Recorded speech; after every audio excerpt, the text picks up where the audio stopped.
Hello and welcome to Wednesday Till I Die podcast. I'm James Mappin. We're here at the Sheffield Wednesday Supporters Trust AGM 2026.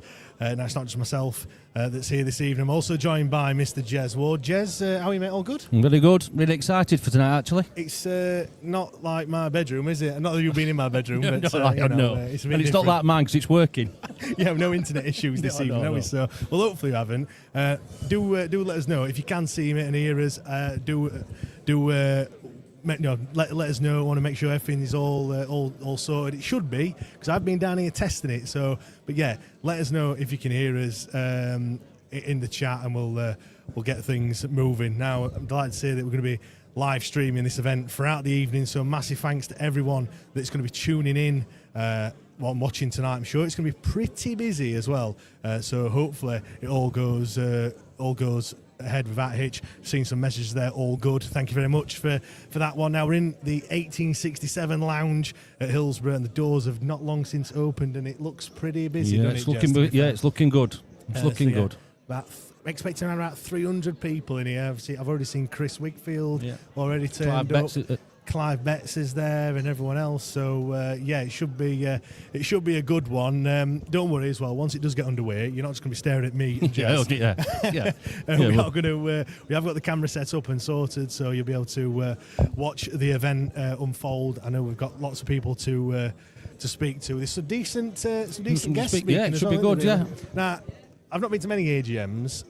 I think the ones I've been to, pretty boring, but this one looks like it could have, like I said, some decent guests. Yeah, I've hosted a few from my previous work, but nothing like this. And this, with the message that's going to be coming out, I think this could be the rubber stamp on the new beginning. I think. I mean, nothing against Wadsley Bridge Working Men's Club. Oh no. They had the purpose though, didn't they? They were at a point. But this is like the next level up, and this is like the start of this era that we're on about, isn't it? Yeah, exactly. That's it. And we're going to be hearing from Clive Betts. We've got Chris Wickfield as well. We've got nearly called him Steve Bruce, and then David Bruce. Yeah, Steve. I'm asking if he's related. I'm off to Newcastle. Me boyhood club. No, David Bruce. Just on that quickly. I'm guessing you watched the video that they put out yesterday. Yeah. I thought he spoke so well. You can tell he's done that job before. I know it's only words and things, and I know, David Storch has said, actions speak louder than words and all that stuff. But the things that he was saying, I was like, I was sat in silence for a good. How long was the video? 25 minutes. I commented on a couple of the groups that are just the ultimate professional, somebody that done the job, somebody that absolutely lives and breathes his role, and has bought into it very quickly. And he mentioned about his short, brief time of going to Middlesbrough Way and the way that he woke up, singing and humming the song. But you tell him it's Honolulu, not Paradise. Paradise. But he's got the drift. But on top of that, he's got that Americanism with it, because obviously he's working in America. He's got the same kind of ethos and sort of kind of view that looks like Storch and Costin have got. And I think he seems and he sounds like a perfect fit for what they want to do. Yeah, exactly. And I was just blown away by just the vision that he'd got. And he didn't give away too much, but just the way they were talking, he spoke about Sunderland, and he was kind of saying how that's what we want to do here. Yeah. He was using the word we, talking about, he's already kind of ingrained himself into the fabric. He said he's moving his family down to Sheffield as well, which obviously a big thing. So I think all the things that he was saying for me were absolutely spot on. And when he briefed it out into the kind of 3 or 4 key areas, they all had a thinking behind it. They all had a thought that this is where they're going to go, this is the path we're going to go. Yeah, it's going to something we can do straight away, and other bits are going to take time, but it's a long-term vision. And to have adults, as many people have said, to have adults in the building and doing that role can only mean one thing for Wednesday, I would have thought. Yeah, and just having football people in footballing positions as well. He's not the other worry was we were going to get someone in who we don't really know a great deal about. And all right, we don't know a great deal about David Bruce, but you can quite easily find out what he's done and where he's been. And to worked in the MLS. And then what he's done at Sunderland as well, I think, is the work he's done is accountable, isn't it? There's a proof in the work that he's done. There's a proof in what the growth he's made in the roles he's done. So that can only mean one thing, that he has said there's going to be bumps in the road, but they're clever enough and also thinking enough that can actually get over those and move it forward. Which Now I want to talk about something that has been a bit of a hot topic today. I feel if you've been on the socials and things, Mr. Joe Cran mentioned that certain Mr. Jamie Vardy has been spoken about at Sheffield Wednesday. Now, Vardy to Wednesday. What are you saying? I can see it. I can see the draw. I made a comment about whether or not it's a footballing regional commercial, and we've discussed it previous before we come on. That obviously the ability to bring him in as an X factor brings on more sales. Season tickets will go up on that, shirt sales, etc. It's just whether it fits into the wage structure. Yeah. If whatever he's on at Cremonese is 30 grand, does that fit into what we're doing? But you have to weigh it up. And is he fit enough to do the job? Probably so, but he's 39. So it's I can see it. And listen, if he scores that first goal of the season and he's all there, we're in it, aren't we? Yeah. But we've just got to be a little bit more kind of measured about what we're doing. But hey. Well, I feel like I'm talking out both sides of my face here, because on one hand I'm saying we don't need to sign Barry Bannon because he's 30 odd year old, and then the next breath, I'm Jamie Vardy. I'm both feet in. I'm saying 100% we need to have him. Like for me, the way I looked at it, was just not even. I wasn't even looking at the footballing side of things. You know, I mean, when you do look at that, he's played. I had a look earlier today. He's played 30 odd games for I think nearly every season bar one since 2013. So you're talking 13 years of playing 30. That's league games, by the way. Yeah. He's scoring goals as well in all that. I think his worst record were 3 or something a couple of years back in the Premier League, but he scored 9 last season in the like last time we were there in the Premier League. But again, I wasn't really looking at all that. I was looking at the fact that if he's on 30 grand, I don't know what he would come on at Wednesday on, but I said if season tickets are 500 quid, that's 3,000 season tickets, and you've got your money back on his wages. Yeah. I know there's obviously it's not called PSR anymore. It's called it's just something else. It's SG, something or whatever. Yeah, it's called, which is you've got a 65% of your revenue. So I know you need to sell more than kind of 3,000 season tickets. But then you look at the shirt sales. We're going back to Umbro, unconfirmed. Yeah. Umbro shirt, number 9, Vardy on back. Give me 10. Do you know what I mean? Like, I'll buy all of them. I'll buy home away, third. Kids will have them. Do you know what I mean? Like, and that's not just me. That's everyone in it. Everyone's going to do that. So I liken it to, all right, not same scale, but it's almost like when Ji-sung Park went to Park Ji-sung at Manchester United and all. We're opening another market up, aren't we? That's the thing, isn't it? We're actually opening up that commercial market that we've been shouting for ages. Yeah. And maybe that is the thing. I mean, we've had Bannon for 10 years and he's done X, Y, Z, he's done so much, but then Vardy's just that level above probably. And there's nothing to say that, I mean, he's 39, but he's like a whippet, isn't he? Yeah. He's actually, there's nothing on him, and he doesn't actually look his age. No. And in football terms, he can probably still do that job. And at League One, he could probably rip it up. So I've talked you around, we're having him. I just wonder whether he's. I watched that documentary. I wonder whether in betweeners, just in his ear, saying Somebody did make a comment. What's his wife called? Rebecca. Yeah. Get Rebecca if Bannon does come back. Rebecca and Chloe together. Leave X alone. This is it. They're turn all social media off. Instagram, the lot. Get it off. I've had a comment. Jordan says, "Can you?" Where is it now? Joel, in future, James, get Jez on co-coms for watch-alongs. So, we'll do that, yeah. So, you Gary Neville and I'm I can do that, Peter Drury. That can be boring. Is that what it is? Yeah. I mean, before we kind of talk about some of the guests, I know we've got, 20-odd minutes until it gets underway. Season tickets went on sale on Friday. Over 10,000 season tickets sold on the first day. I spoke to someone on Monday. By all accounts, it was about 12 over the weekend. Obviously, I know we're a couple of days on from that. There were people were queuing on Monday for an hour and a half to get into the club shop to buy the season tickets and things. So I'm sure we've sold a lot more since then as well. But what did you make to the pricing?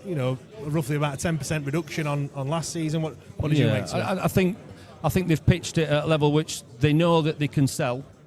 And like you said on the debate or extra time, that you could have had it a bit cheaper, but we've got to make what we're bringing in is what we're spending. So if they've we're got signing Vardy, we need well, to be they've got to sell a bit let's have more. another Yeah, 50 quid on, you know. yeah, yeah, exactly. Yeah. So we've got to be pitched, and yeah, our budget's going to be big, and we're going to sell a lot more than most other clubs. I think they're about right. You know, the going rate for everything nowadays is quite a bit, isn't it? Yeah. Yeah, I think it's one of those. If people always, whatever it was, if it was 50 quid cheaper, people are, oh, that's too cheap. Yeah. It'd be too cheap. Yeah. 50 quid more is too much money. So they made a decision, and one thing's for certain, it's been made by a person who knows what he's doing. Yeah, exactly. And for me, I said it the weekend, like, I'm all right with it. Like I said, could it have been cheaper? Yes, it could. Yeah, But you can say yeah. about anything, do you know what I mean? Yeah. Like, and nothing's cheap nowadays. No. You know, I've got 2 young kids, you take them anywhere, and it costs Yeah, an yeah. absolute fortune. So when you look at it like that, I mean, I'm toying with the idea of getting my lad a season ticket. He's only 5 years old. I don't know if it's a bit too young for him yet or not, but But at that age, at the price they are, because up to that age, it'll be 105 quid on North for my lad to have a Okay. season ticket. He's 5 years old. yeah. If you spread that over 23 games, you're talking like 4 quid Yeah. for a game. For And a the match day ticket's about a tenner, give or take. Can't for even that get a age. McDonald's for 4 quid. Yeah, Do you know correct, what I yeah. mean? Like, so when Yeah. you break it down like that, and I know we're only talking about kids' prices there and stuff, and I think the thing that they've done on the grandstand, £23 for Yeah, kids. Like we've been crying out for all that sort of stuff. And Yeah. I just Yeah. think it's Well, a huge positive. Ever since I've brought my daughter to the game, she's had a season ticket because of the price of being able to say it's 23 quid, and it was a tenner a match at that age, I think. So if she came 3 or 4 times, I'd made my money back on the ticket. Yeah. Now she's 13, nearly 14. It's 75 quid, but she's hooked, Yeah. and it took 2 or 3. I mean, the first season the second season, playoff. The miracle of Hillsborough. She went to Wembley. She went in a box. All that, so that kind of helps, and all that kind of. But it just carries on, and Yeah. they're in. And people have been arguing that we've lost that next generation of fans. Well, here's your thing: 23 quid, get them in, bring it with it. If they don't come every week, it don't matter because you're not losing money on it, are you? Well, that's it exactly, and like, yeah, it's a no-brainer really to Yeah. get one at that price. It's just like almost 23 quid's no, is it really? And What would be Yeah. interested if that 10,000 on the first day? I'm sure somebody does know, but the percentage of them that were actually renewals compared to new, and I think there was quite a lot of new sales in that 10,000. Yeah, well, someone, I think it's Tom Peters, I want to say, on Twitter, yeah, he's yeah. been counting all the seats. I don't think Yeah. he's actually counted all the seats, but No, he's been no. he's crunching some numbers. Yeah. And I think he said if everyone renews that had a season ticket last season, plus those that have, well, I don't know how it works with if you've had a season ticket in the past 5 years, whether it's to reserve your seat or not. I've no idea. But anyway, Yeah. basically, if everyone renews from last season, plus the new that have signed up already, you're going to be talking over that 21,000. Yeah, Because David Bruce, didn't he? He said Yeah, in he said his piece. it's the record, isn't it? Yeah. It's do you think about it? It's utterly mental that a club could sell record season ticket numbers having gone down with a record points total you're correct, of 0. Yeah. You know, I mean, knowing if you were to tell someone that didn't know anything about football, Yeah, they'd be yeah. like, "Are you crackers?" And Have I'd your probably lot to just say, come up? Oh no, actually, we've been the shitty side in history. Yeah, you just think that people just wouldn't believe it. It's just Yeah. but this is where we are now, and I think Yeah. I think just that feel good factor that we've got around the football club at the moment, when nobody really expected it, really. Like we've just got to keep it going, as far as I'm concerned. And the thing, last season we sold arguably 17,500 tickets, and people were moaning that we were paying too much money for what they would be given. But we sold 17,500 tickets. Yeah. So When the it were dog prices shit. weren't, and they were dog shit. But the prices can't have been that bad last year for us to pay forget 17,500. But it just shows the connection that the fans have got with the club. Yeah. And no matter who or where or what, they're going to buy. They're going to do it right. And it's the product across the board, commercially, inside in the shop, on the concourses, on the pitch, everything about it. If it's done right, Wednesday Arts will spend the money. Yeah, I just think it just shows what this football club means to so many people. Yeah. At the end of the day, to have those sorts of numbers and that many people wanting, like you said, wanting to actually buy them and come. Let's talk about some of the guests then that are going to be talking this evening. Chris Wigfield, he'll be here now. Matt spoke to him last Thursday. If you've not watched that video, please go and give it a watch. Not now, obviously. Not quite yet. It's about an hour long, so you'll miss the first 45 minutes of this one. But I think like what he's done for the football club can't really go unnoticed, and I don't think it has gone unnoticed either. To be fair, no. I think through it all, and his team that's had as well. Begbie's in training. Let's just there's not just him. Yeah, there's loads of people behind the scenes as well. People know I have something to do with Wednesday. I work here a few times, and I've been into the offices a few times. And when they said there were 15 or 16 staff, that's because we had no staff left. So they've had a team of them on, and they've done a great job. But on top of that, the pressure of somebody who's a Wednesdayite to do that job and listen and read some of the abuse and rubbish that people have put because of him doing a professional job. Yeah. I mean, come out of it. I mean, I must admit, I was a little bit sceptical. Initially, I were over the moon. As the process wore on, I were a little bit sceptical. Is it like you're torn then a bit between doing a good job and doing what you want to do for your club as well? I can see but that. I have to say, now it's all done and dusted and things. I think actually, I were wrong to think like that. I think it shows. Again, we're going to mention the other two, there's Paul, and there was three, weren't there? Paul, Stans, and the other one. Yeah. But the level of professionalism that they've all shown, and the ability to switch off the fact that he's a Wednesdayite and do the job that's right. And in that interview with Matt, he actually talked about some of the stuff that was going on, and to pull that through and then get to the end result that we've got now. You've got to tip your hat to him, haven't you? Yeah, 100%. And like I said, I think obviously he'll be speaking today. I think obviously he's already handed that baton over, and he really to the Storchers and things. And but no, I think because let's not forget as well, previous owner was stubborn as fuck. Oh yeah, he did not want to. He didn't want to do anything. He was rejecting bids left, right, and centre that were coming in for the football club. He were running the club into the ground. There were players and staff not getting paid at that point. And I don't know what he said. He couldn't really remember what he did say to him, but I'm sure it wasn't just one conversation. I'm sure it was quite a few. But he had that line into Chansiri, didn't he? He had that line to him, and in the end, ultimately, he got him to agree to putting the club into administration. Not only the club as well, the stadium as well. I think that it shows that as a job, like him doing his job or the team doing the job, they recognise that actually, wait a minute, we could get the club into administration, but really, we need both. We need the company in as a whole, don't we? And that's probably where the draw of the Wednesdayite has been able to do that. Because he knew that. And he knew that, and pull those strings, which was maybe a bit backhanded and what have you, but who bloody cares at the end of the day? Some idiot has run this place down to the ground, and we sit in a room now that it looks like it's a, it's not. It's an AGM. It's an AGM, but it's the function room that's just like as boring and old. But that person, the fact that he's pulled those strings as a Wednesdayite and done his job on top of that, that's what the professional administrator does. Yeah, 100%. I mean, another person I want to talk about, he's not being announced yet, but he looks pretty certain that it's going to happen, is Simon Wilson, the sporting director. I know, obviously, when David Bruce spoke yesterday, he didn't say him by name, but he was saying that they're very close, and he also said candidates, not candidates. So it sounds like it's just one person that they're looking at. It looks like it's going to be him, and again, another person who's got a good track record as well. Likes they call him Steve again. Steve Bruce, like David Bruce. Yeah. He's got it might be his middle name. Like David as well. When before the Thursday Night Live that went a bit school with the internet issues, I'd done a little bit of digging, not a lot, but looking at the jobs he's had and the positions he's held in the clubs he's had. Again, everything's accountable. Everything's got a proof of work at Man City, become their kind of football director of the academy and the group and stuff like that. So that's like all the clubs in America, all the other ones they've got as well. Yeah, and then obviously the work he's done at Stockport, which when you think about it, potentially in 90 minutes time or so, they could be swapping places with us. Yeah.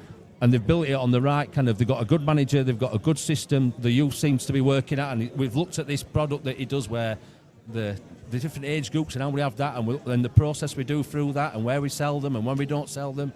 So I think, again, it works hand by hand. It's, again, another potential, because we don't know it's going to be him and we don't know it's going to be, but potentially the next stage of a building that, It's just unheard of, though, isn't it? Is this actually Sheffield Wednesday that we're talking about, or is this like another football club? Yeah, it's probably the Wednesday we I mean, even think back to the 80s we just had a board of directors because he was an engineer that wanted to buy a football club and, this is stick his name on top at stand and all that kind of stuff. I think it's refreshing for somebody who's been watching the game at Hillsborough for such a long time. It's just totally new. Yeah, I mean, obviously, a sporting director role isn't relatively new in football. No, but it is to us. That's what I mean, though. Yeah, when we talk back to, Chancery for 10 years, you go before that, and we didn't really, we had financial troubles before. I know there were Milan Mandaric. Oh, yeah. But he didn't have it very long, and then we had Lee Strafford. Well, then you go to Dave Allen. And then we're into all the weeds of ownership of a football club. So we haven't had this level of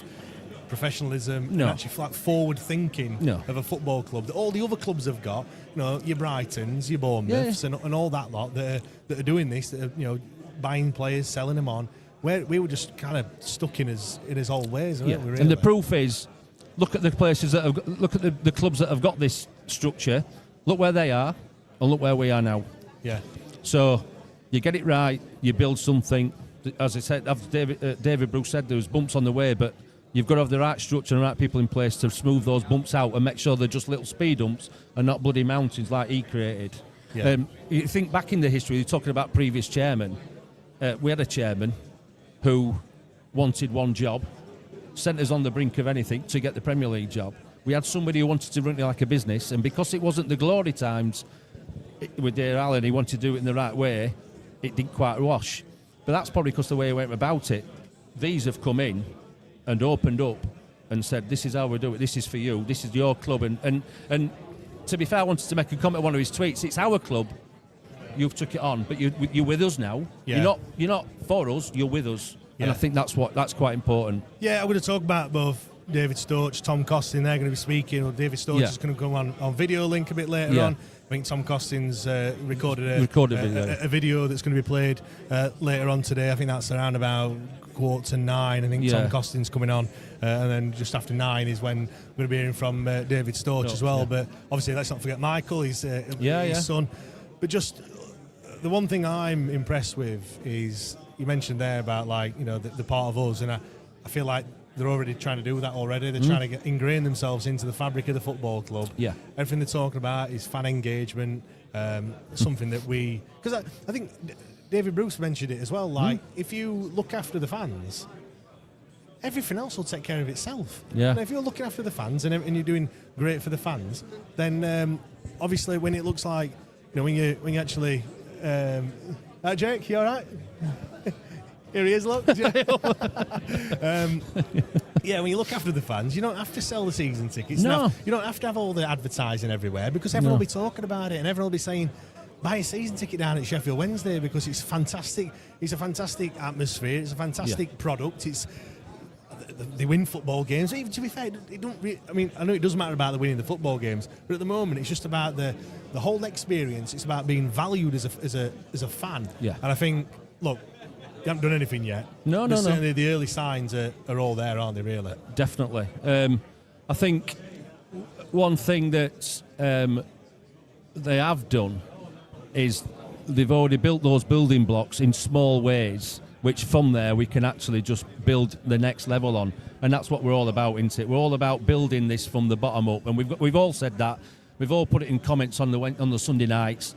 We need a structure, we need this, we need to build it from the bottom, we need to move it up.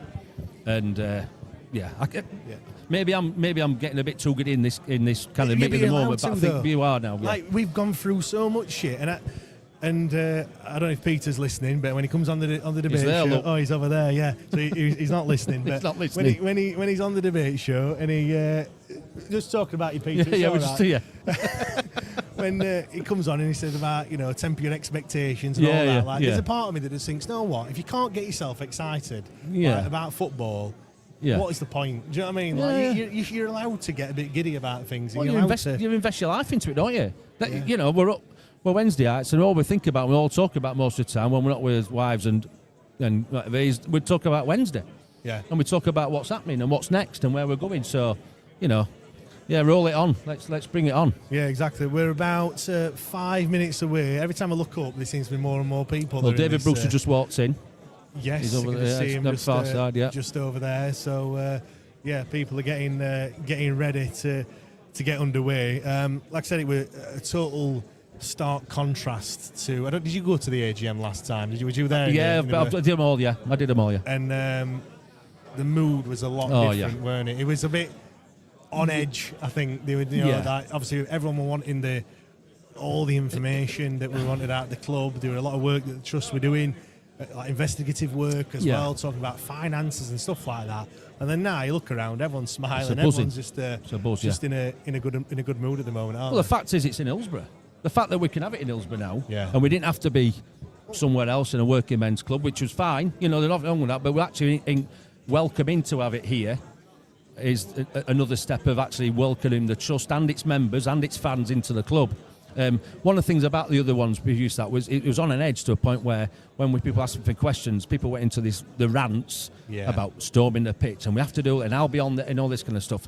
Right or wrong, it was the wrong play, but there was always that little edge about where's this going to go. Yeah. And obviously this one's going to be totally different. Well, that was it. There was a bit like nastiness in it, which I think it was needed back then. And it just feels like that was obviously 12 months ago. I can't remember the exact date when that was, but it just feels so different now compared to then. I really almost kind of can't believe it's the same football club that we're actually talking about. And it's only been 2 weeks. I know, it feels like a lifetime, mate. It feels that game against West Brom when I was decked out in me banana shirt and we were in Maggie Mays after. I remember that. That it don't to say it's 2 and a bit weeks. 2 weeks later, ago. And I just think that's a testament as well to kind of the work that they've done. I mean, I don't know if you caught a glimpse on the video with David Bruce yesterday, some of the work that they're doing on the North Stand. He said it's not glamorous work. They're not doing things that necessarily we'll see from a fan perspective. Yeah. But it's all stuff that should have been done previously. Mm-hmm. I mean, I'd love to know what he actually did. Do you know when we had... I'm sat before that first game of the season, not knowing whether I'm going to be sitting, Stoke game, whether I'm going to have a ticket, or where I'm going to be sat, or anything. And then all of a sudden, it was sorted. I'm like, what? I don't know. But they're certainly doing a lot of work now with all the machinery out there and everything. I think they're going to have to do work on the roof of the Megast. Megast, yeah. So, you just wonder where the season ticket money went now, don't you, to get the North Stand open. So I wonder we paid off. I don't know. Allegedly, maybe. Careful what you say. We don't want to hear that. Yeah, you don't want to get called out for that. But it's amazing, isn't it? That 12 months in the 12 months in the life of a football team, or a football season in the life. It's just bonkers where you think we were and what was going off, and now look at us. Yeah, I know. It's crazy. It's absolutely crazy. We've got 2 minutes until we get underway. It doesn't look like there's much movement at the moment. In a couple of minutes, you'll have to shoot off and I'll start with and sort filming and sort the camera and stuff. I'll stay here for a minute though. We're not quite ready just yet. Are you excited for this new season then coming ahead? I mean, nothing's happened, has it? Nothing's happened yet. But I am, because we're actually talking about what's going to happen on the pitch. We're actually going to talk about, like we've just talked, are we going to sign Jamie Vardy? I mean, we're going to get. Well, we've talked about hot water enough. So are we going to get a player of the ilk that we've had and we rejected and all the rest of it? So, I am excited. And the fact that people that are in the club and the people that I'm close to are able to do the job that they're paid to do and do it with the things that they need to do it with. And everything from that will just shine onto it.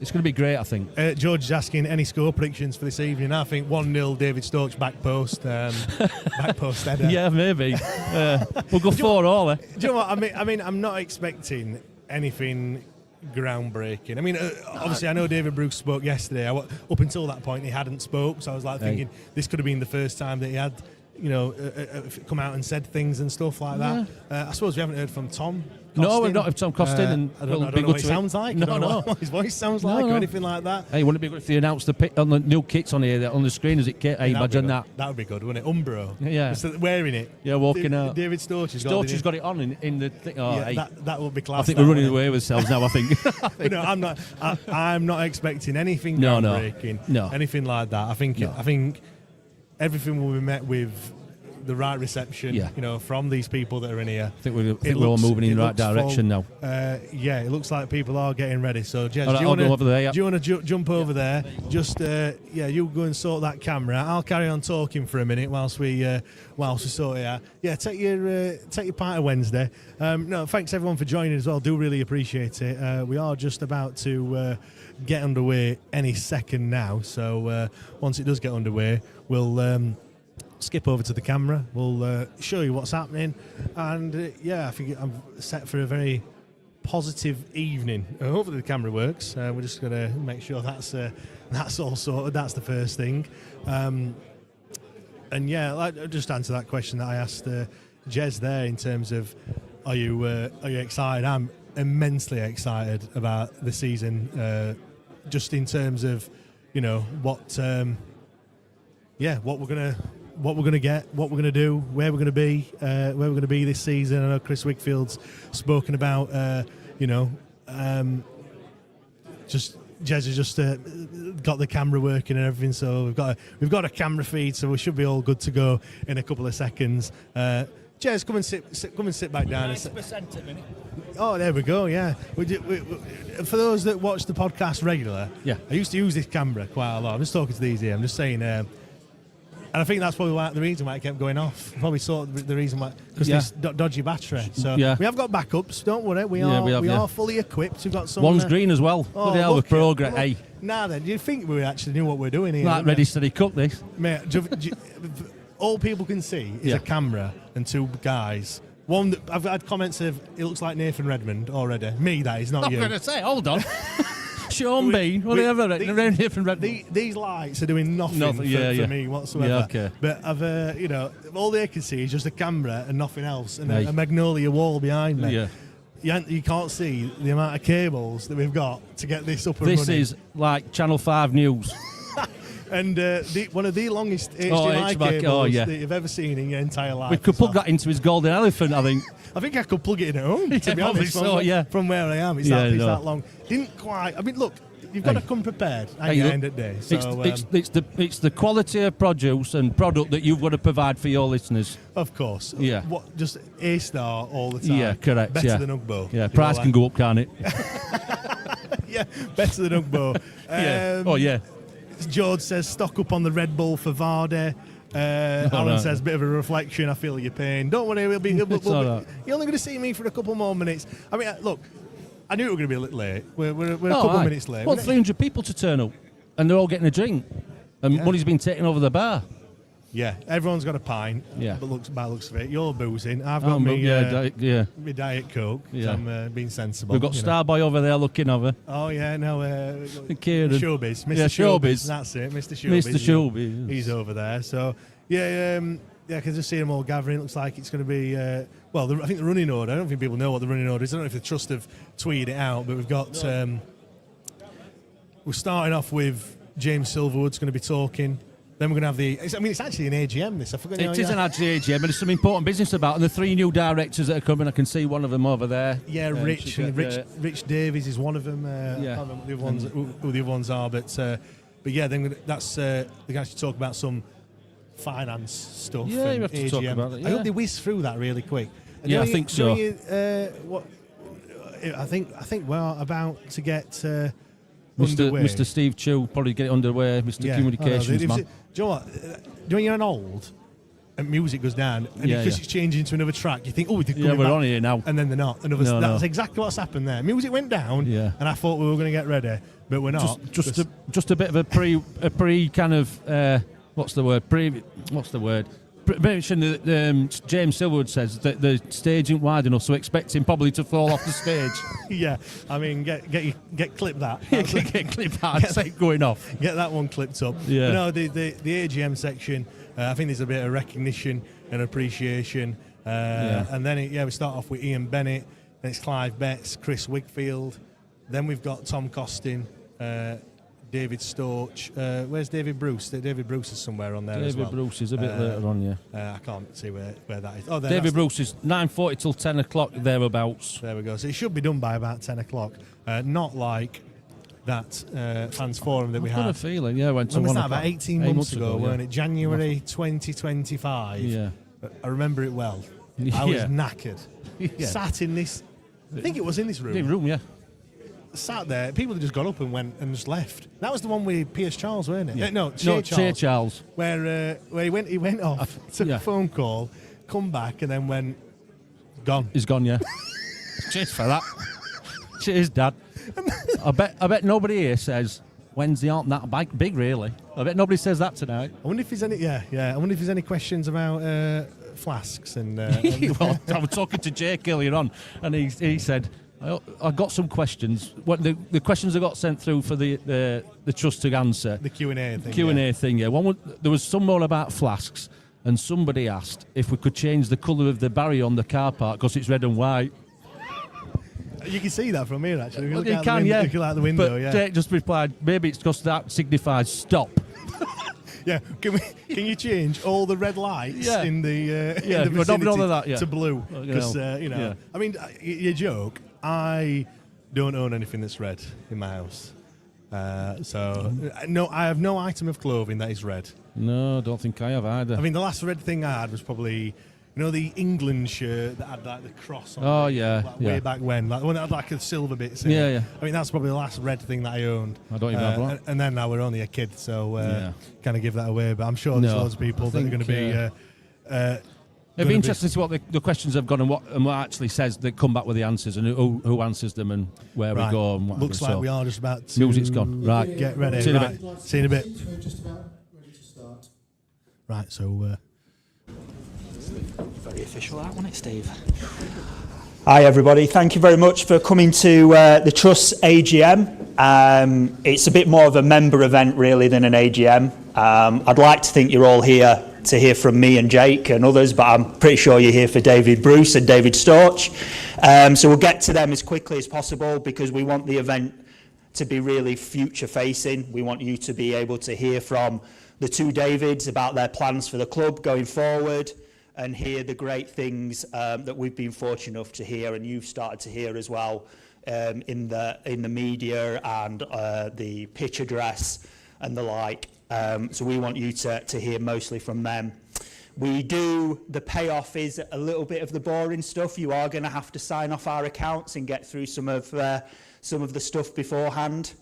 And while the event is future-facing, we do want to also recognise some of the sacrifices that people have made to get us here as well. So we're going to, at the start, in the middle of the event, we're going to tell a few stories, bits of the campaign that we've not been able to talk about really until now, with the takeover complete.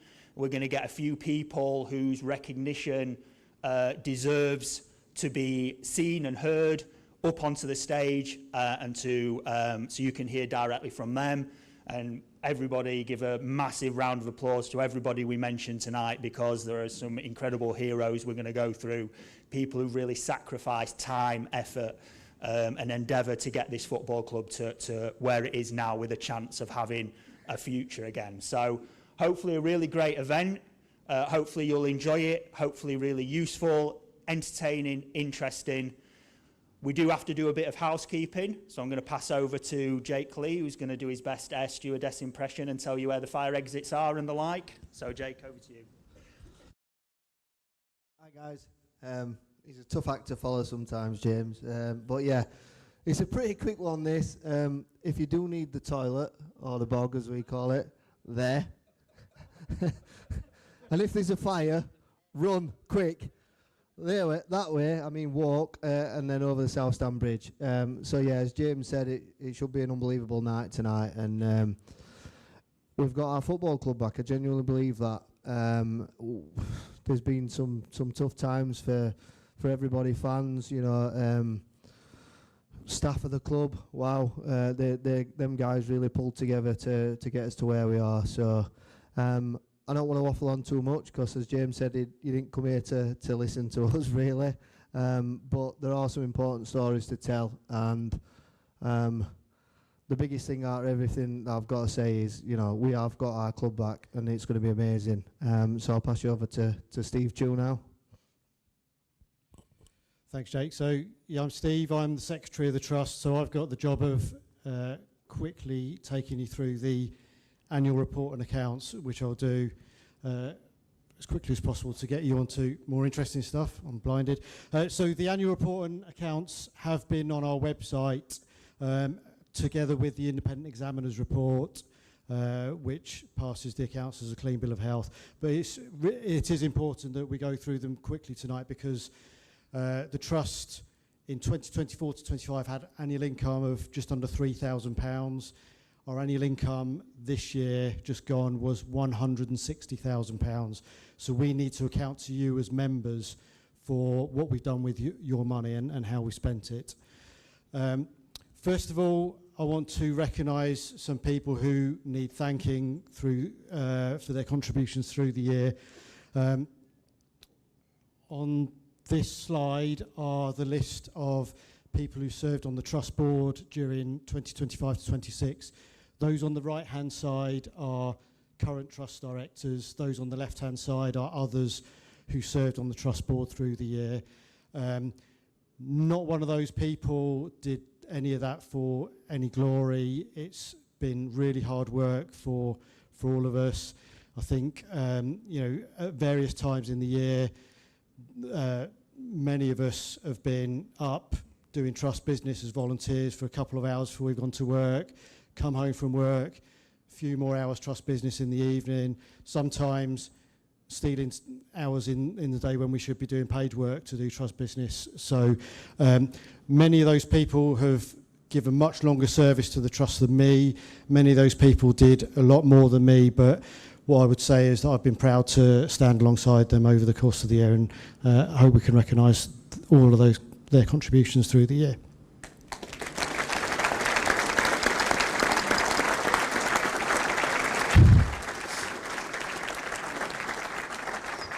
Some other people who need thanking. We currently have 2,013 paid members. That's 5 times more than this time last year. We had 406 paid members this time last year. We also have a very small, so this isn't known very much, we have a very small number of regular donors who do a monthly direct debit to the trust to help fund trust activities. So thank you to them.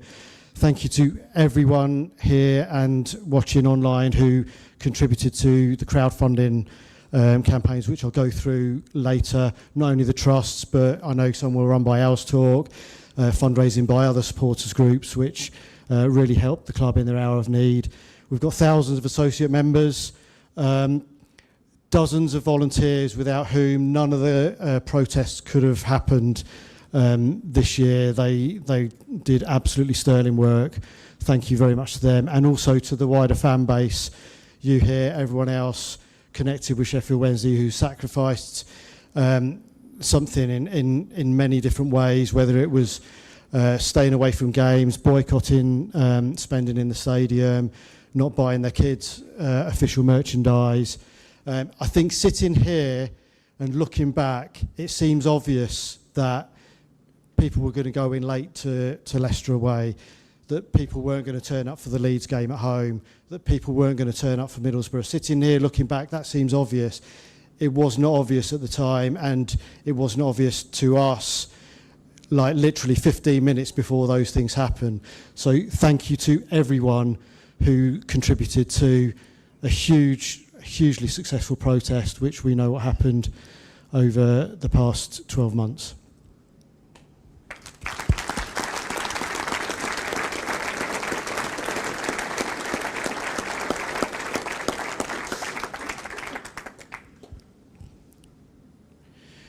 So the trust, in our constitution, we have 5 objectives. So the annual report, which is on the website, details what we've done to contribute to those objectives over the past year. It just lists some of the trust activities. I'm just going to go through a few of them now. Just an overview of the annual accounts. So we had, as I said, 155,000 of income. There was a bit more that went straight to charity, so it was nearly 160,000 in total.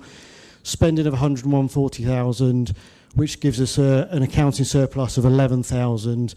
The actual cash in the bank only increased by 5,000. The reason for that is that some things that we paid out for are going to be accounted for next year. So we paid around 77,000 into the club as part of the fundraising campaign. 20,000 of that was a partnership, which you saw in terms of the short sponsorship, some other things as part of the partnership, and that was accounted for. That was a 7-month thing that was accounted for a month at a time. So 2 of those months are going to be accounted for next year. So that's why there's a discrepancy between the surplus and the cash in the bank. The other thing worth saying in terms of the accounts is you'll see about £3,000 in stock. One of the stories behind that is that the fall of Chancery happened quicker than any of us expected, including the trust, who had just ordered a job lot of more scarves to sell, which we have in stock. So if anyone is going, it's summer coming up, if you're going to birthday parties, weddings, anniversaries, bar mitzvahs, and you got family members who would appreciate a job lot of trust scarves, blue and white or yellow and black, see Jake. Just breaking down the income further, 110,000 was fundraising. As I said, there was a bit more that went straight out to charity.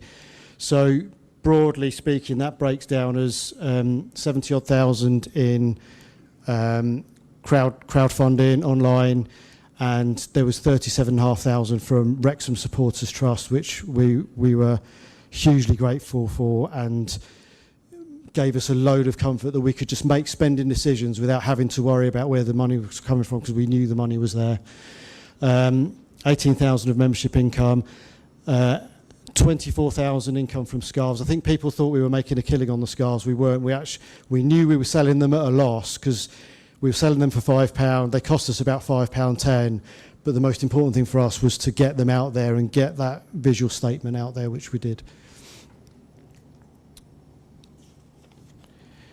And the spending, so we made that £57,000 donation straight to the club as soon as we went into administration. There's that partnership of 20,000, 3,258 to Sheffield Children's Hospital, 11,000 in protest expenses. So that's things like the projector before the Middlesbrough game, the fly pass before the Leicester game, leaflets, etc. Huge word of praise for the protests to Jake and Otto especially, and Ian. Massive amount of work and effort went into those protests, and really well organised. The 35,000 is the cost of the scarves. You saw on the previous slide we made 25,000, so there's a gap there if you go to any birthday parties, etc. The legal fees, so there's a story behind that. We've not spent all that legal fees money. That's a provision. You know some of the activities that the trust did over the past year. One of the things that isn't really known is that there was a huge amount of pressure on us at various times in the year to have an option to buy the club out of administration. We never wanted to do it. We never thought we were the right people to own the club, but we were being told we had to have that option to make sure that the club couldn't be liquidated. So we did spend a huge amount of time. Rob, who's there, and Martin Cade spent a huge amount of time last summer looking at all the legal side of how we could actually own the club. I did some potential fundraising in the background in case we ever needed it. And Mark did a huge amount of work preparing a business plan for how we would actually run the club in League One next season if we had to. Like I say, we never wanted to do it. We're really glad we didn't have to. And David's here. I hope the player wage budget for next year that you actually got is more than the one that was in our business plan, because it wasn't looking very good.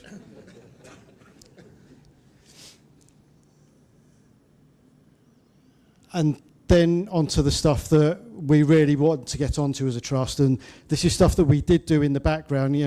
We spent a huge amount of time getting the previous owner out and doing other stuff, but we did a lot of good stuff in the background as well. So that we made some hardship grants available to Wednesday staff who weren't getting paid through last summer. So there's a provision in the accounts for that. We didn't spend it all. I'm not going to disclose what we actually did pay out or how many people to, but we did make some hardship grants to staff. We've paid for some repairs to the Hillsborough Memorial at the bottom of Worsley Lane because that was falling into disrepair. The Rainbow Owls needed T-shirts paid for. They've had those funded in the past before the LGBT game, but that funding fell through this year, so we paid for them. As part of the commercial package with the club, through James, we secured 11 mascot packages which we distributed to underprivileged children who would never ever have had the opportunity to be a club mascot if it wasn't for that. We also got 50,000 free tickets which were distributed through other supporters groups, the Armed Forces Owls, the Women's Supporters Groups, Soda, Rainbow Owls, and one more which I've forgotten, apologies. So we distributed those. We represented fans on the Safety Advisory Group. So Mark and Ian were part of the Safety Advisory Group representing fans in terms of our concerns over the state of the stadium, particularly around the North Stand. And particularly over the last few months, we've set up a community subgroup, Paul, who's going to talk a bit about that, and a youth forum as well, which has started to do some really good activity and the sort of stuff we want to be doing in the future. Right, I'm quickly going to whistle through, so I need some votes in favour, and there's more than that. I've been given a longer list. So the minutes for last year's AGM have been on the Trust website over the past week or so. Can I just have votes in favour of approving those minutes from last year, please? Thank you. I think that's a majority. Then we need to approve the annual accounts, which I've just been through. Can I have votes in favour of that, please? Great, thank you. I'll run through these. So I need authorisation not to undertake a full professional audit for next year's accounts. Can I hands up for that, please? And also keep them up for approving the annual report. Great. Okay, I think that's all the hands I need. Lastly, as you know, we ran elections to the board over the past 2 or 3 weeks. We were really pleased to have 8 excellent candidates put themselves forward. You'll have seen the candidate statements that they put out. Any one of them would have been great additions to the board. One of the things that we'd said and we've reflected on over the past week is that we recognise that everyone who's speaking in front of you today is a white male.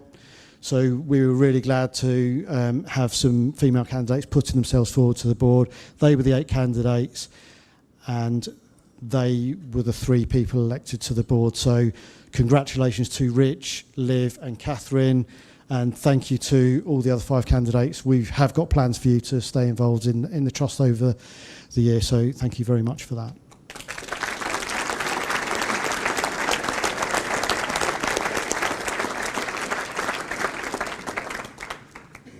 That, I think, is me done. So Paul's just going to give you a flavour of the community activity.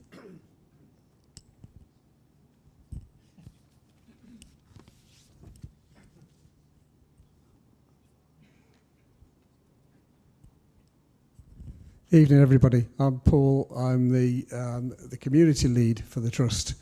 I think it's very important to the Trust and for everybody here, I think, to understand the importance of Wednesday and Hillsborough to the local community, to the Sheffield community, to the wider community.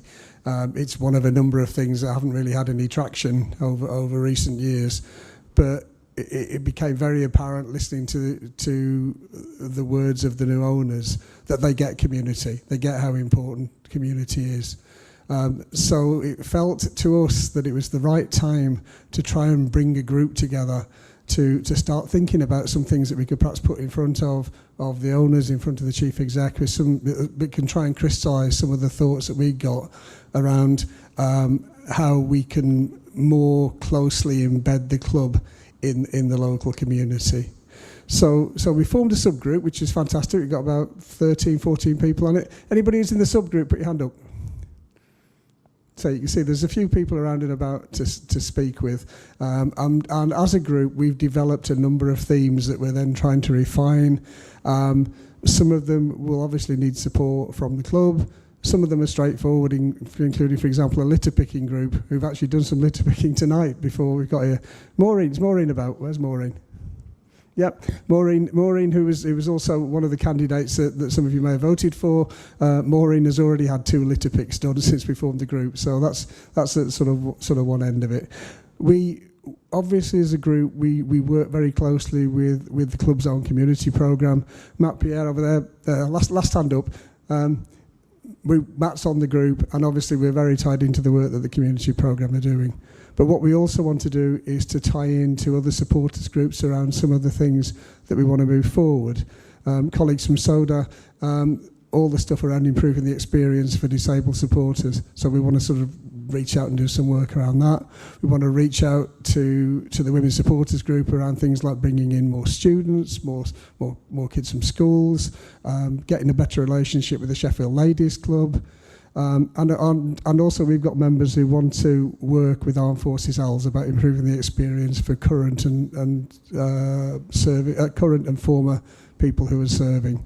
So all of those things, and then we've got some other ideas. I'll share a few of them with you very quickly. One that I know a lot of people have spoken about is how we can try and get tickets that can be passed on to people who aren't able to get their own tickets.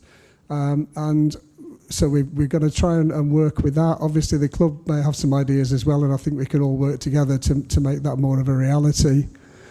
A big one really is thinking in terms of how Hillsborough can act as a sort of health and well-being hub for all the local communities, and try and draw people into Hillsborough as a way of helping to improve health and well-being all around the locality. We want to try and get more ethnic minority supporters into the club. Again, a supporters group is hopefully in the process of being formed. But again, we want to make Hillsborough a welcoming place for everybody, where everybody feels they want to come and want to be. And as I mentioned, we've also got the litter picking initiative, which is also underway. So you can see we've got a lot of stuff going on. Probably one of the key things that I want to say to everybody is let us know your ideas. You can use the trust email or grab one of us tonight and let us know any ideas you've got for how we can do more to properly embed Wednesday back as that centre of the community. One last thing before I shut up. Those of you who came to the last AGM will remember we said we were going to get Shay O'Grady as our youth ambassador. People remember that? And that's happened, and Shay is fantastic. I mean, everybody knows Shay. People know the fantastic work Shay's done for many years, fundraising. Shay's fantastic as our youth ambassador. He was going to come along and have a chat to everybody tonight, but he's right in the middle of his GCSEs, so I think everybody perhaps can remember that feeling. So I think he's got all that going on. But I know he'll be watching us online, I think, Shay anyway. And what Shay's been leading on is trying to pull together a youth forum so we can actually be speaking to young people about what it is that would help to draw them back into the club. In fairness, I think there's a fair bit gone on in the last month that probably will help to draw young people back into the club. But we want to be speaking for young people and hear directly from them what will bring them in, what will bring people back. Where kids are at school and thinking, which one of those teams will I support? Making sure that they get the right one, all that sort of stuff. So we've had one youth forum. We're looking to have another. We're hoping we may be able to have a youth forum here, which will bring a lot of people in. And I know the club are very keen to think in terms of a youth forum here, so we may be able to combine the two going forward. So there's a lot going on, but please come and talk to us and let us know your thoughts and even some of the stuff we've said about, that'll work because, or that may not work because, just come and talk to us. Okay, thanks very much. I'll pass on to Mark.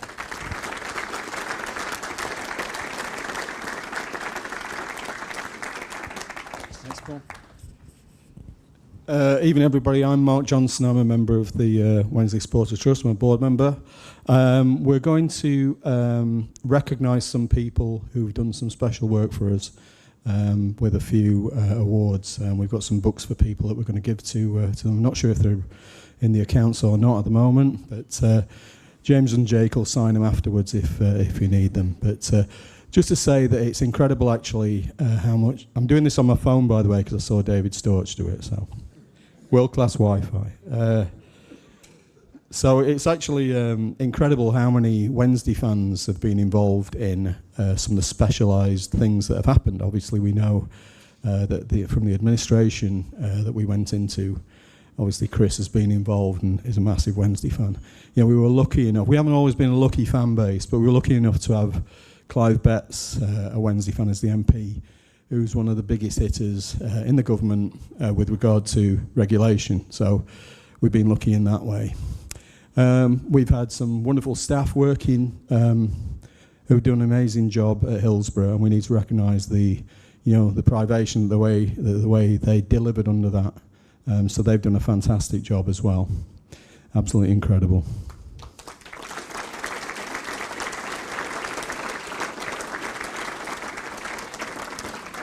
We've also had some amazing journalism and some support, both on a national level, where Henry Winter was an early supporter of us, the amazing ex-Times journalist.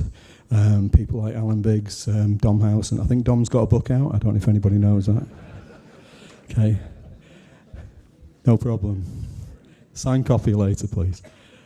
And we've also had a couple of journalists working for us who are Wednesday fans, or at least adopted Wednesday fans, and we wanted to recognise them by giving them a little token of what they've done, and that is Rob Staten and Alex Miller. If you just come forward and please.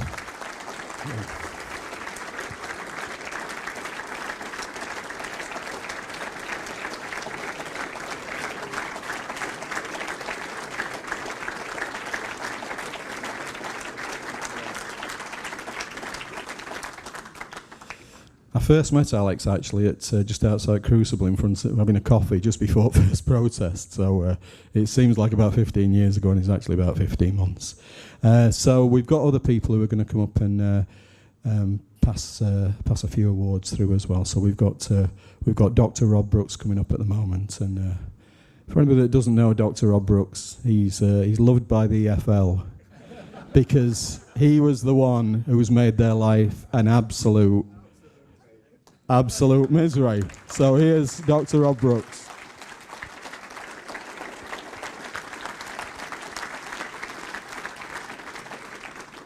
Thank you, Mark, for that kind introduction. I'm really delighted to be here today to introduce somebody who you're probably not aware of, somebody who's worked tirelessly with us in the Trust. I'm the research director at the Trust, so I've done a lot of the work around EFL stuff and various things.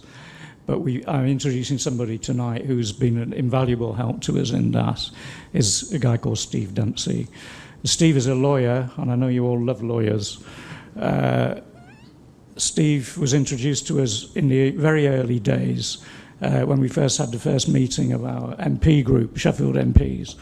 And in that meeting, we were lucky to get two of the MPs who represented Reading, who had been very, very involved in the Sell Before We Die campaign to get rid of Di Younger, who was another great owner of football clubs down in Reading.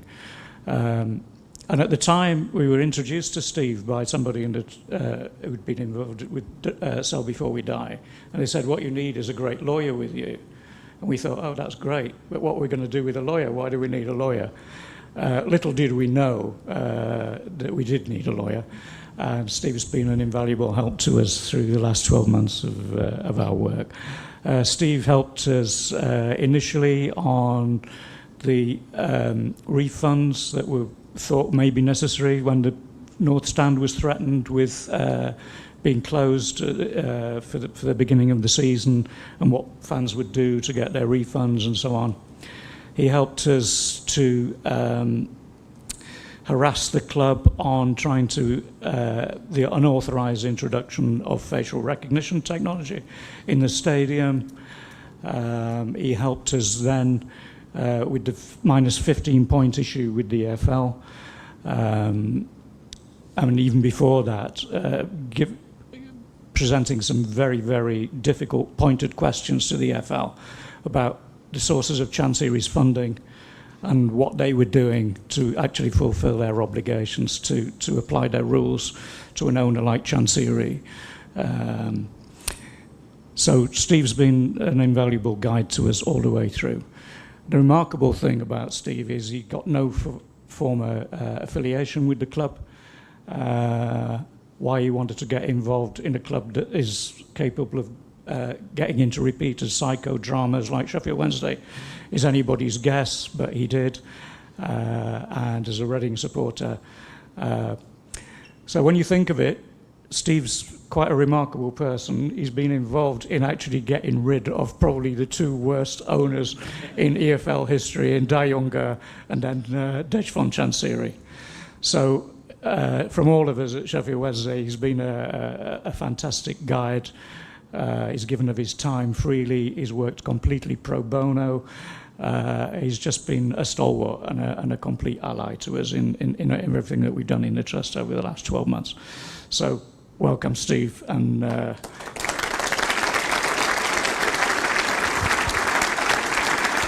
Thank you, Rob. It's really kind. Thank you. No one has ever said kinder words about a lawyer before.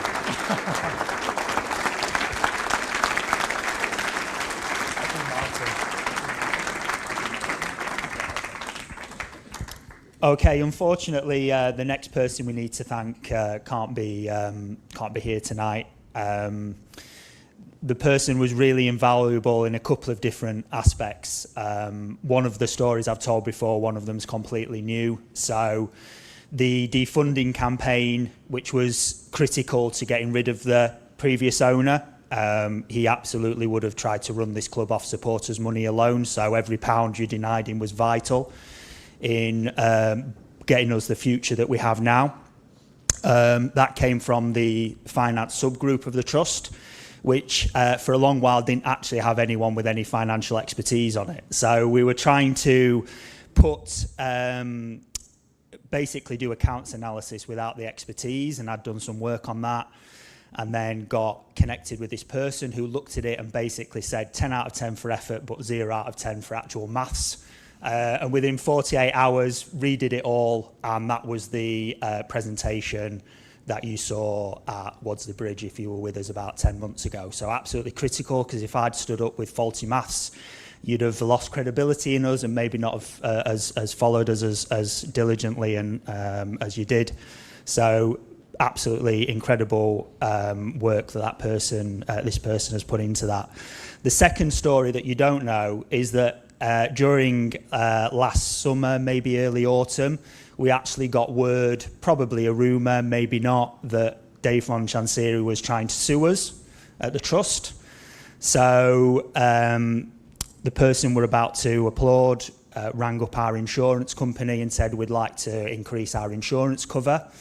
And they got back to us 2 days later and said, not only are we not going to insure you, we're actually going to cancel your insurance because we've looked at your activities and we think the Sheffield Wednesday Supporters Trusts are committing ideological terrorism. So for about a month, the Sheffield Wednesday Supporters Trust were in a Venn diagram with the IRA and Al-Qaeda. And again, a bit like Rob and Otto in the EFL, the pen is sometimes mightier than the sword, and Martin took great umbrage at this and complained to the financial ombudsman, and in the end they rescinded their accusation of terrorism and upped our insurance policy, so we were safe again. So a big round of applause, please, for somebody whose name you probably don't know but deserves to be recognised in everything we've achieved, and that's Martin Cade. Thank you very much.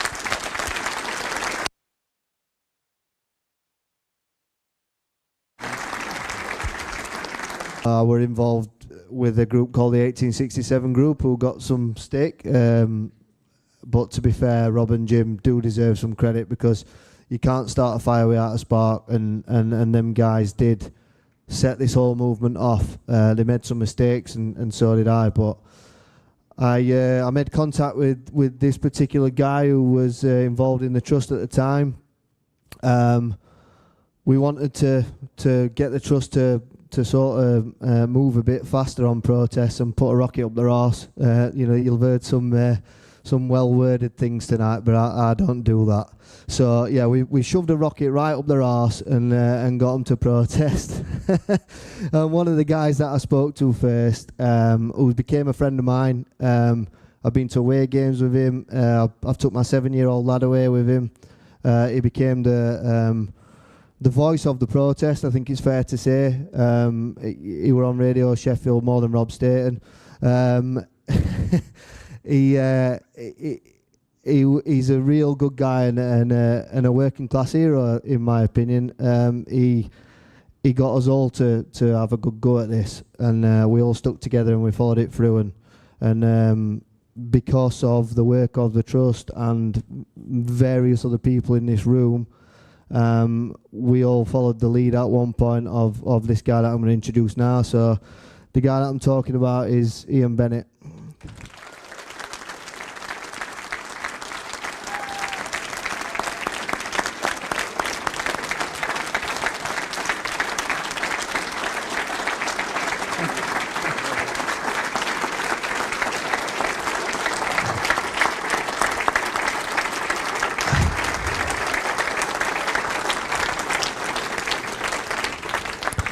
Right, Ian, so how heavy are them banners? Christ. I want to thank everybody who actually gave me a lift with them things. Wrexham, where we were limited to tickets, it was purely volunteers and myself that dragged them in. We got 5 of us in car and this banner on his head. I think it was unbelievable. And we took Jake's lad to Portsmouth. We stayed weekend. We had a real good time. But yeah, we won. Yeah, unbelievable. Yeah. So, but there's a few people I want to thank that obviously people have said so, but right back to Jim and Rob and Jake, who started 1867, they, and he's right, lit the fire. There were people who were on the board with me before it took off last summer, and there were 5 of us that kept it going. Tom stepped away at one point and it looked like we were going to collapse. We managed to get Mark on board, who really set it going again and added something special. Yeah, and then obviously Silverwood turned up and that were it. Yeah. And he turned up down at the Crucible and spoke to me and gave me some kind words after we had 1 or 2 eruptions with other fans groups over what had happened at the EP. And that's how it started, and then this summer it just exploded. James obviously brought a lot of skill set and a lot of people with contacts, but I try to lead what I call ordinary fans, and not only people in this room who were members. I want to thank the wider fan base for actually backing us, because at the end of the day, with 2,000-3,000 people, we're not the full fan base. To get the boycotts to work, everybody had to buy into it. So it was a matter of getting people, the other fans groups, even people who aren't involved. And I think as we move forward with what seems to be an absolutely incredible new owner, after what we've gone through, I think we deserve it. Everybody does. I think if they can engage with the fan base like we pulled everybody together, that'll work brilliant. I want to thank everybody, like I say, who got involved. Volunteers, people who weren't even members of the Trust at the time helped us carry the banners in. The Leicester protest, I were outside organising it, but people actually carried the banners in. I think, James, you were down there that day, and it took a lot of doing, didn't it, that? And possibly the most impactful protest anybody's ever done, that, because of the national media coverage. Obviously later on the boycotts and everything gained advantage, but it was just brilliant. I want to thank all the people behind the scenes, Rob Brooks and his team, the financial lads that have already been mentioned. Again, couldn't be done without that information, and it just worked as a team. Pulling people together, it worked fantastically well. Again, everybody in the room, I want to thank for backing us, and thanks for that introduction, Mr. Lee. But brilliant. Thank you very much, guys. Cheers, appreciate it.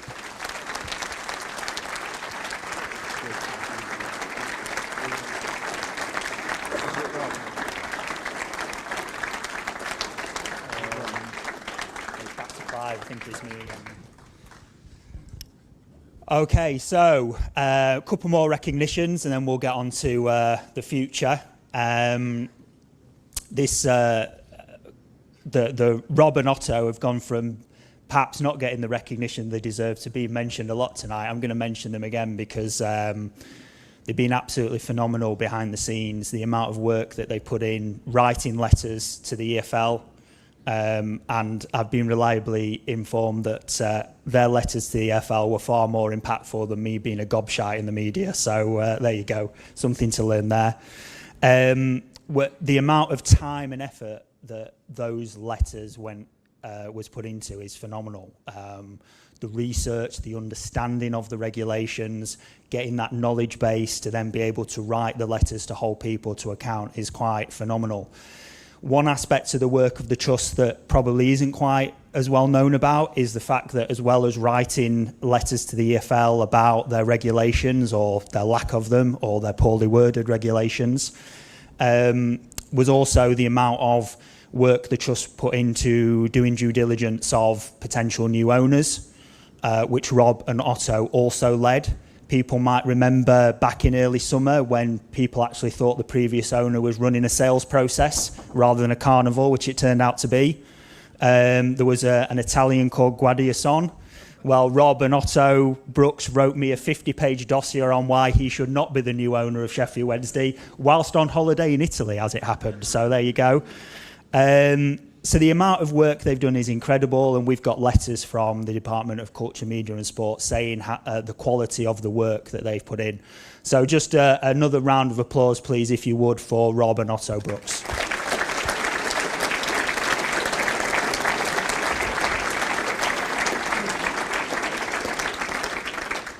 Now, those letters perhaps might not have been read with such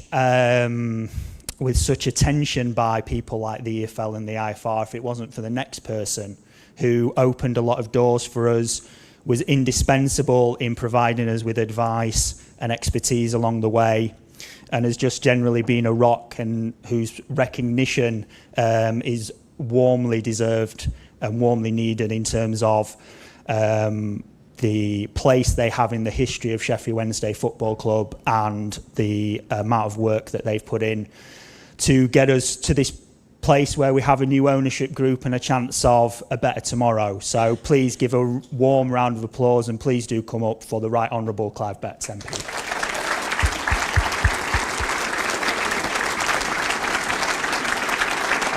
Thank you so much.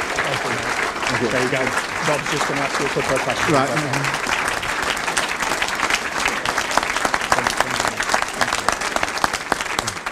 Clark, good evening.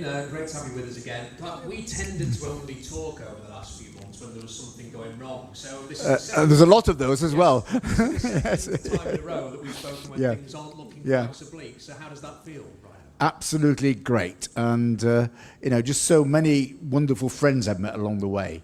What's brought us together is a love for our club. And I remember when Chansiri wrote to us as MPs and said, "What's it got to do with you?" I thought, hell, what's it got to do with me? It's the club where my father came, my grandfather came, my uncle, my cousin, my friends, my partner.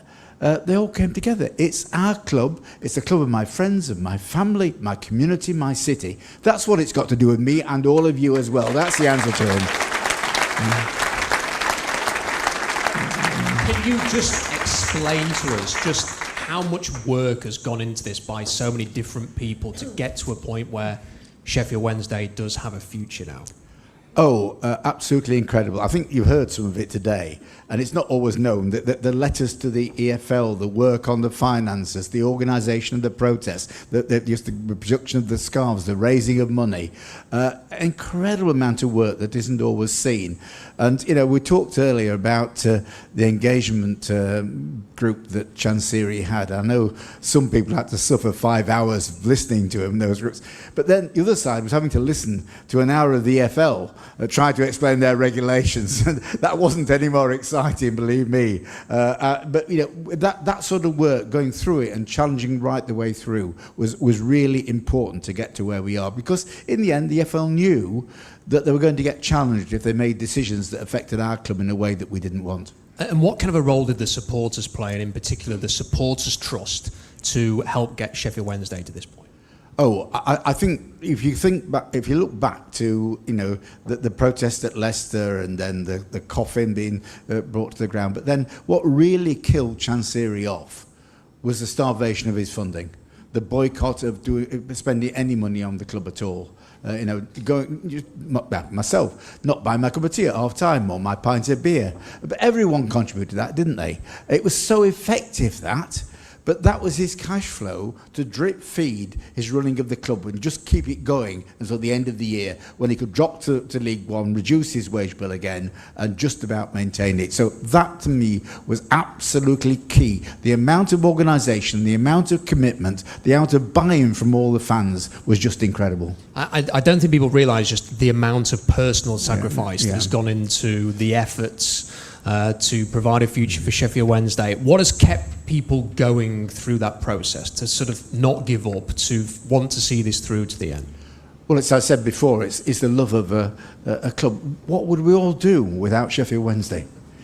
Our lives would be so much the poorer, wouldn't it? There'd be a big vacuum there. And it almost got to that point. A couple of weeks before David Storch finally bought it with Tom and Michael, it almost got there when the FO wouldn't speak to him and we're just about at the brink. What would have happened? We could all see that. But also, what we meant to all our friends, all here people tonight. We've got something in common, haven't we? Ability to sit down and talk about Wednesday, go and have a moan. That's what we do half the time, isn't it? For all the things that go wrong. But that's so much an important part of what we are. As a fan base, as a community, as a city. So I think that's what kept people going in the end. That love of the club, that commitment, that belief in it, but also our friendship and comradeship. And I've made so many more friends in this process. It's just great to see people here tonight who I've worked with and enjoyed working with, and now will continue to work with and continue to be friends with for many years to come. You were one of the people who were on the pitch at Hillsborough before the game, before kick-off at West Brom. What was that like, the atmosphere? I bet you had a great sort of feel for that on the pitch, and when that scoreboard counted down and said that there were going to be 0 points next year. Bless me out. I actually knew what the score was going to be, unfortunately, but I didn't tell anyone. I was sworn not to. But it was absolutely great. I suppose we all used to dream, didn't we? I probably still did until a couple of years ago, about walking on the pitch and then going on and scoring the winning goal in some great game.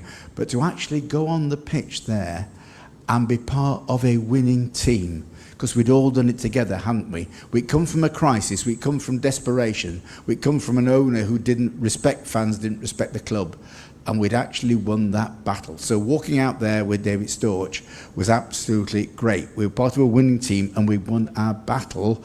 And I was in Parliament talking only a few months ago about the need to have regulations to ensure that owners respected fans and consulted with them.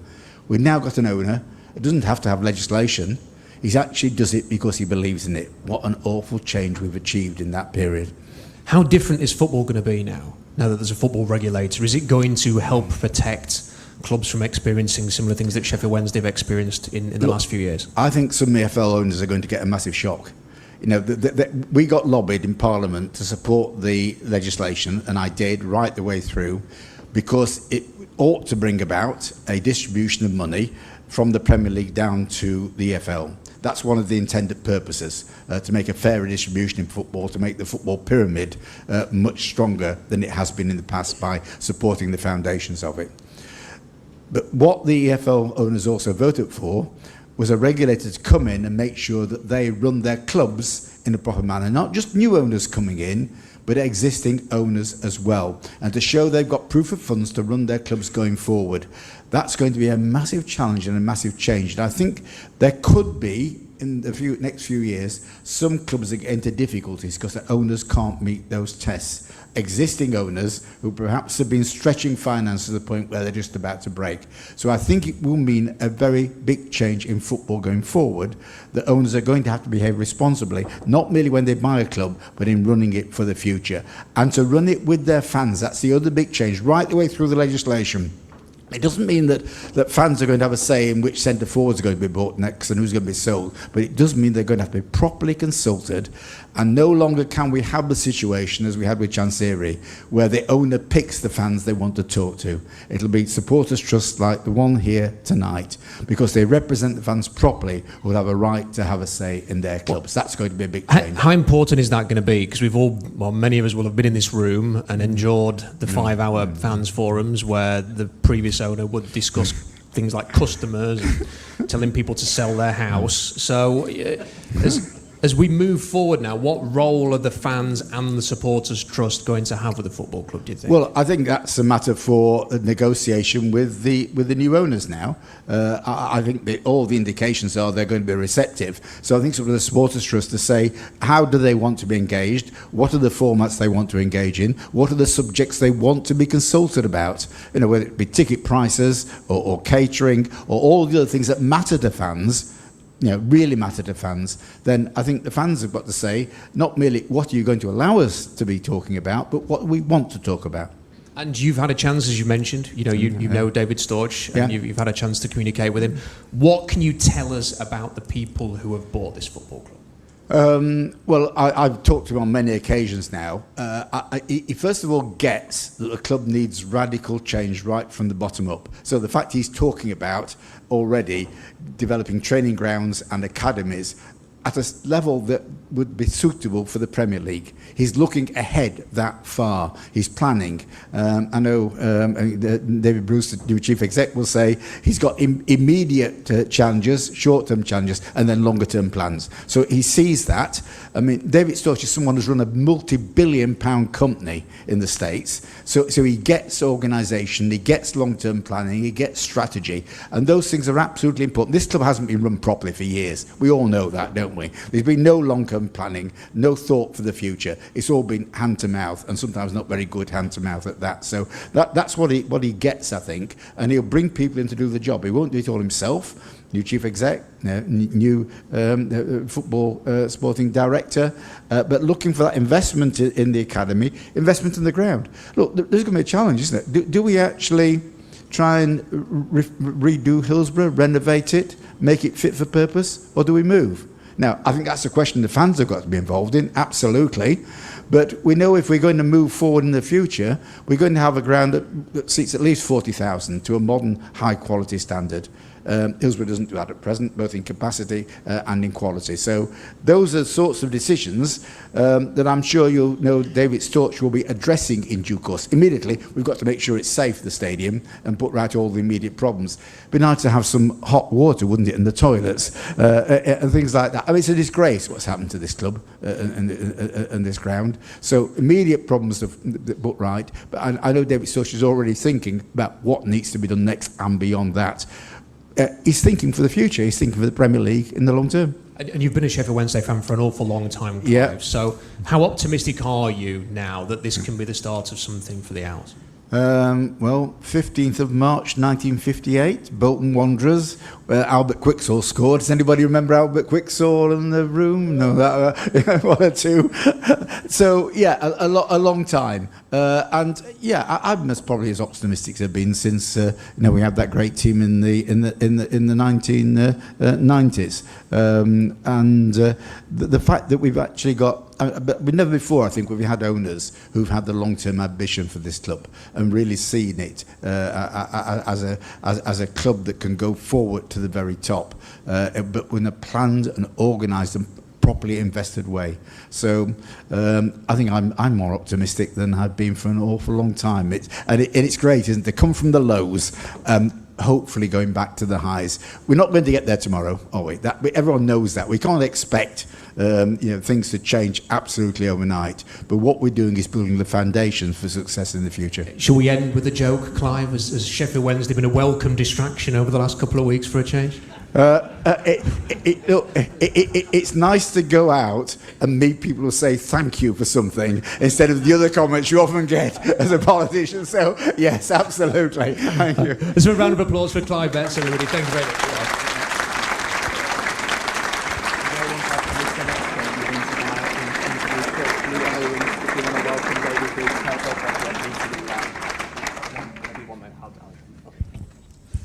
Okay, 2 more recognitions and then we'll be moving on. Clive spoke really well and passionately about the importance of the defunding campaign in getting rid of the previous owner.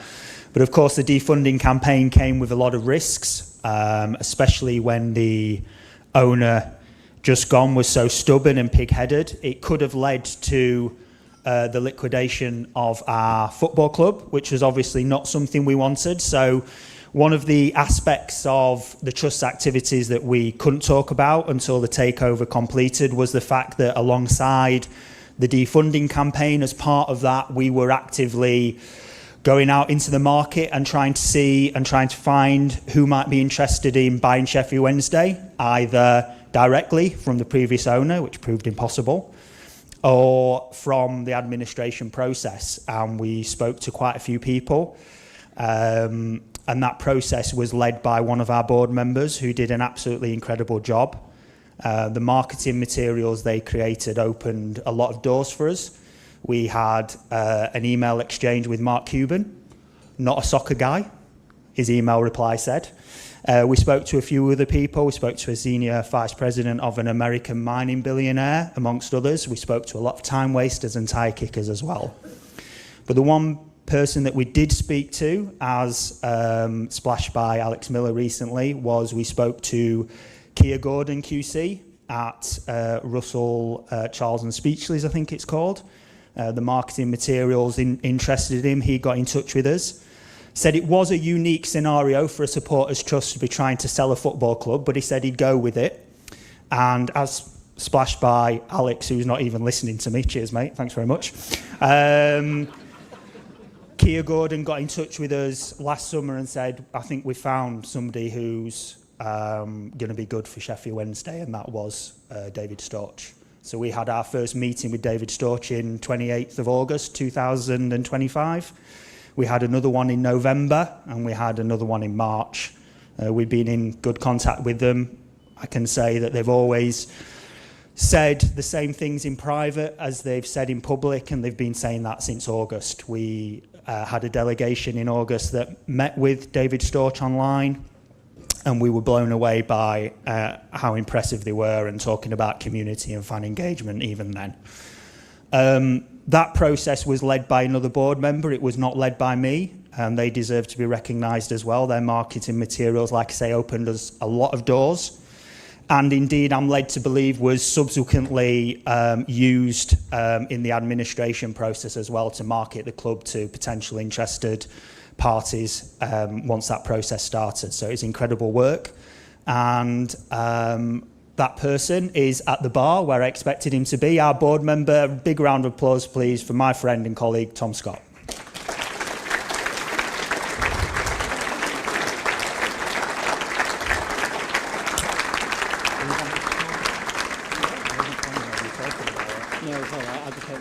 All right. Tom wants his book, apparently. There you go. So the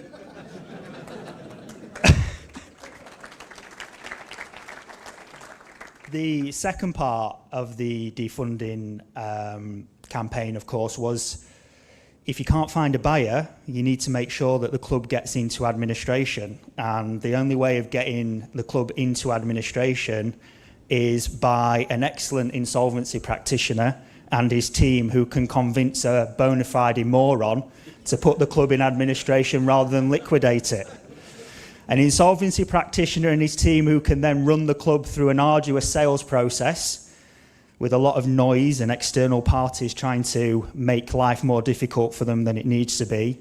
And an insolvency practitioner and his team who can come up with the artful solution that means Sheffield Wednesday start next season on 0 points. So, a huge round of applause, please, for a leader and legend of Sheffield Wednesday Football Club, Mr. Chris Wigfield.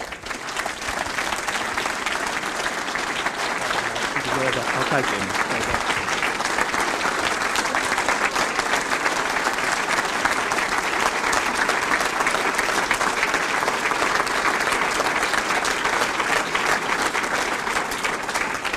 Chris, great to speak to you again. Just talk us through how challenging this administration process has been for Sheffield Wednesday.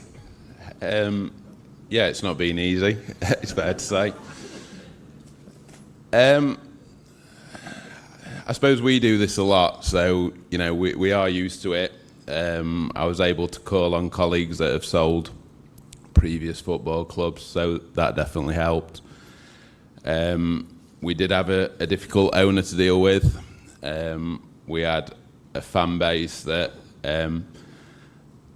whilst I think united I shouldn't say united, should I? Unified in the end, was a bit fragmented at times, and we have had some people within the fan base that have caused us difficulties.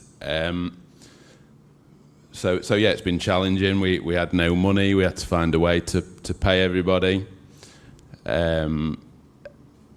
We had issues with the ground, obviously, and having to spend money to sort that out as well. So yeah, it's been challenging, but I think obviously what got us through was the fact that we had so many fans that were willing to spend money, and that ultimately gave us the cash to get through. So yeah, I think ultimately the fan base definitely needs to be thanked in that regard. Have you ever gone into a business or a football club and had administration so royally cheered on by a fan base when it happened? No, that was unusual. And it's probably unusual to end the process still fairly popular, albeit there was some bumps in the road, I think it's fair to say. So I did warn everybody that would come. So yeah, it was difficult, obviously, when what we have to do with our duties doesn't necessarily align with what fans may want, but in the end I think we've all ended up in the same place, so it's a good result. What are your memories of that first game after the club went into administration? The Norwich game was such a contrast to the previous game against Middlesbrough, where many people stayed away, but then such a great atmosphere for the Norwich City game, and I think that probably had an impact on certain people who were at that game who ended up buying the football club. Yes, the Norwich game was good. The Oxford game was the first match into administration, and I was in Tenerife. But yeah, David Storch was actually at the Norwich game. He was sat in one of our boxes, so I'd shown David round the day before. He was immediately likeable, I think it's fair to say. I went to see David before the game, and after the game it was clear that he was interested at that point. And I know from speaking to him on several occasions that what sold the club to him was the atmosphere at that game. And when you look through the process, how many legitimate people were there who were interested in Sheffield Wednesday, and how do you sort of go through to narrowing it down to a smaller list? Ultimately you have one preferred bidder, they move on, then have to go through the process very quickly again. What is that like? Well, there was a lot of people that weren't legitimate but were very vocal. So first of all you had to weed those out. So I know it's been well reported, but what was key was if you've not got £50 million, you've not got enough money to own this football club. So the proof of funding was important. So that did give us 12 people that we knew, or 12 parties that had the required cash. So it did then, from those 12 parties that had the cash, it effectively did come down to who is going to make the best offer. Which is why ultimately we went through the process we did, where we had two preferred bidders. Did you ever get to a point where you were worried for the future of Sheffield Wednesday? Yes. Probably not until the last 3 or 4 weeks. But it's fair to say that if David didn't come through, there wasn't much behind him. So obviously we had concerns that if the EFL were going to impose a 15-point deduction, would David go through with it? I think David was very effective in those negotiations, and he made it clear to the EFL that if we did get 15 points, he wouldn't go through with it. Only David will know whether that was brinkmanship or not. but I think it was certainly an effective negotiating strategy. And yeah, there was definitely a point where I thought there is a chance that this could go very wrong. A lot of people have spoken tonight about perhaps the unsung heroes, or the people who people aren't aware of who played what role in helping Sheffield Wednesday move forward. Are the people that you worked particularly close with, people on your team, who you'd like to sort of praise tonight? Yeah, some of my team were absolutely key. They definitely wouldn't want to be named, but certainly in terms of coming up with a solution that ended up in us getting 0 points, a couple of the members of the team basically came up with that strategy, and without them, I think we would have got a point deduction. Yeah, and as you kind of look forward now, you often used to say when we interviewed you that you were quite looking forward to going back to being just a Sheffield Wednesday fan. Is that going to happen now? Are you going to get the season ticket and get back in the stands? I'm hoping this is my last interview. It's fair to say that I don't feel a natural public speaker, and following an MP in that regard is probably not ideal. But yeah, I'm looking forward to just going back to being a fan and watching the games stress-free. Yeah. What are your impressions of the people who are buying this football club? You'll have had to work with them very closely, the different personalities involved, their plans for the Owls. What can you share with us about your communication with them and what they've said to you? Yeah, I genuinely think that they're good guys. I think they'll be good owners. They understand what needs to be done. They get that the fans need to be treated correctly. They understand that they need to put people in key positions, and we've already seen that with David. So I'm as confident as you can be at this stage that we've got good owners. Yeah. And are you optimistic now, the same question we put to Clive, that this football club has not had a lot to celebrate over the decades? Can it now have some success, some sustained success, do you think? I think so. I think I'll be surprised if this doesn't go in the right direction now. To put it bluntly, they're going to lose a lot of money if we don't get back to the Premier League. So I'm as optimistic as I've been since we got relegated from the Premier League that next 5 years or so are going to be very exciting. Well, Chris, pleasure to speak to you again. Let's have a round of applause for Chris Whitfield.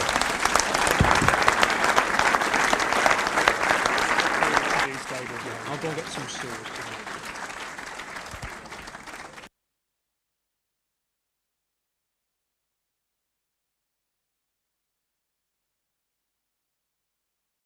To the future. So as somebody who's been involved in the trust on and off for a decade, who spent most of that time trying to communicate to the previous owner that he needs to implement a proper organisational structure with an actual senior leadership team, it feels like a bit of a fever dream that I'm about to do this. But ladies and gentlemen, I'd like to introduce you to the new CEO of Sheffield Wednesday Football Club, Mr. David Bruce.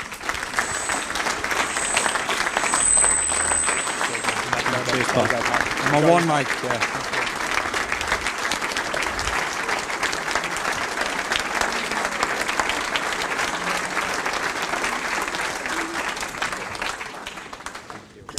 Thanks, everyone.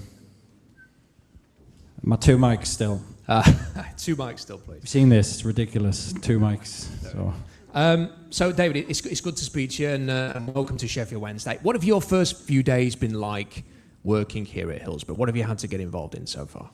Yeah, well, hello everyone. I'm completely thrilled and honoured to have this opportunity. It's such an amazing football club like Sheffield Wednesday. It's been so this is officially week 2. There's a lot to do, quite a lot to do in every possible area you could imagine. But it's a club with I think some of the best ingredients of any football club in England that hasn't had a proper go at it, and that's what makes this task really, really exciting. So I'm coming in every day with an immense amount of optimism and excitement for the future and what the future can hold.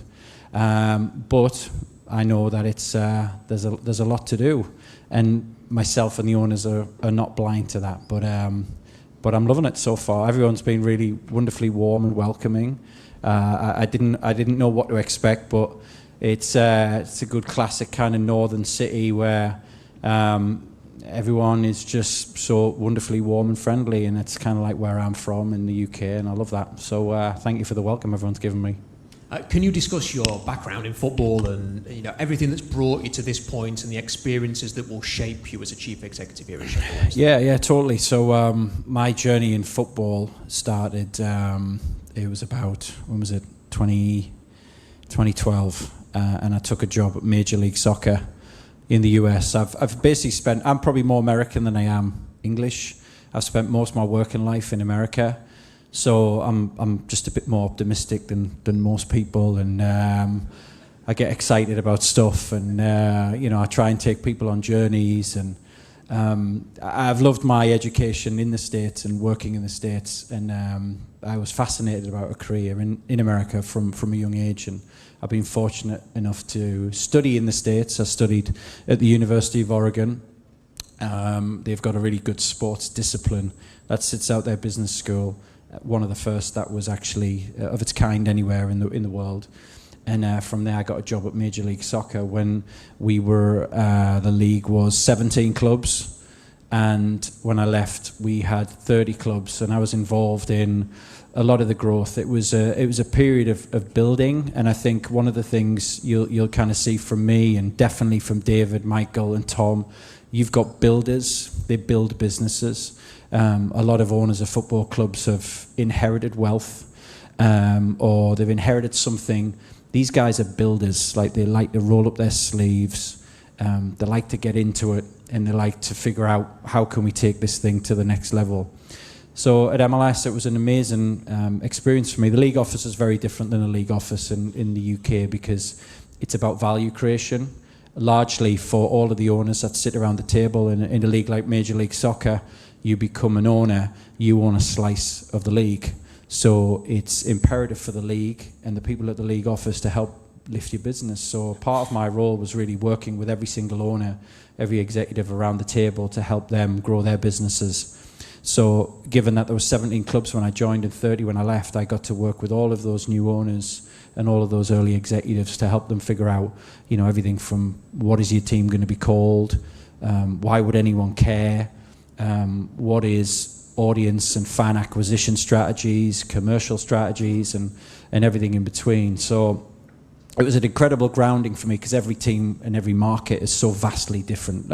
Obviously like this country, but in a country like America where you've got US and Canada, and Texas is obviously radically different from New York, and that's very different from LA, and that's very different from the middle of America in Chicago, wherever you might be. And it was just fascinating to be on the ground and just see how different owners interpret the task of trying to build a football club, some of the things that they might want to put in place. So I sat around the table with 29, 30 different owners, and I saw all kinds of different people from all kinds of different backgrounds with all kinds of different belief systems. And they say in football, if you're going to work for a football club, make sure you choose the owner really well, especially when you're at a really senior level, because that's the person that is on the end of the phone every couple of hours. And I'll tell you, David Storch is on the phone to me every couple of hours with an idea or a thought, and I love that in him. He's got a really, really amazing kind of energy and feel for things, which is so important when you run a club, which is about, football's about feel, right, and emotion at the end of the day. It's not like there's a bit of logic, but there's not a logic. It's a lot of feel and a lot of emotion, and he's very much like that. And I saw all kinds of owners, and they say work for someone that you want to trust and you want to go into battle with every day, and you want to build something with. And in David and Michael and Tom, I've definitely found that. But the other thing that people don't say about working at a football club necessarily is you really come to work for the fans. And for me, one of the great privileges is to make sure that I try and reflect everything that you desire in a football club, in the operation of the football club, and we can put into action, some of those things that you're feeling every single day about your deep fandom for the football club. So from MLS, I was part of the team that brought Lionel Messi to the league. because all the contracts were signed centrally at the league office, and how you take advantage of a superstar like that, a lot of it sat out of the league office as well as with some of the local, whatever local club he might sign for, which obviously with Messi was Miami. He made his debut on the Tuesday, and on the Friday I left the league and I started at Sunderland, which is well documented. I'm from Sunderland, it's my team, and I worked there for 3 years and had an incredible experience of taking the club from 16th in the Championship all the way through to the Premier League, and it was an amazing journey and an amazing ride. Very fortunate to be part of that, but now I'm completely, as I said, thrilled about this opportunity ahead of us at Wednesday, and I fully expect to be here for the long run, and hopefully we can have a hell of a journey together. Have you still got Messi's number? Is it well, his agent, which I think is the most important bit, isn't it? I can imagine a nice forward triangle that has Messi in it. I'm sure you all could. Yeah, he'd love it here. So he would. Is he like a S10's, Beres, you know? S10's amazing. I'm really enjoying exploring S10. So what have you, and ultimately David Storch and yourself, what are you here to achieve? What do you want to all achieve at Sheffield Wednesday? Well, it's hard because you don't want to stand up here promising the earth. We obviously want the best for this football club. I just want you guys to feel like in us and in the things we do, you've got your club back, and you can recognise in our actions, yeah, that's my club. And I want you to come and experience Wednesday, whether it's at the stadium, home or away, whether it's on social media, whether it's at the store, whether it's trying to get a pint of beer, and you see your football club in the things that we do. I think that's the most important thing, because if we do that, we know we've got a big part of it right, because that's the stuff we can control, that's the stuff we can get right. Once the lads cross, football is an amazing business, it's an amazing game, but it's 90 minutes in the week, it often ruins that whole idea of a football club. When the lads cross the white line, anything can really happen. And the hardest part of working in the business of football is sometimes only one team ever wins, right? So what do you do with everyone else? As long as we can create a great environment for you and a club that you're proud of and a club that you want to come to and you want to see continue to support and you want to pass down through the generations of your family and you want to share with your friends and have these amazing shared experiences that we've all talked about, that's really what it's all about. And obviously we're going to strive to put an incredible team on the pitch, a team that speaks to you, that speaks to the area, that really is reflective of what we believe as fans, and what I think reflects the area that the club's from, which is Sheffield. And that's the work that we'll be going through over these next few weeks with David and with a new sporting director to really define that and bring that to life on the pitch. And then hopefully we do end up getting a lot of success on the grass, and everything we're doing on the other side, on the business side, just makes that feel even bigger and even more compelling.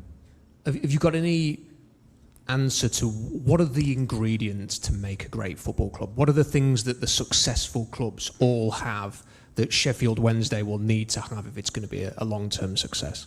Yeah, I kind of look at it in five blocks, if you like. There's 5 pieces to me of a really successful football club. One is, and the first thing is the most important thing, it's fan first.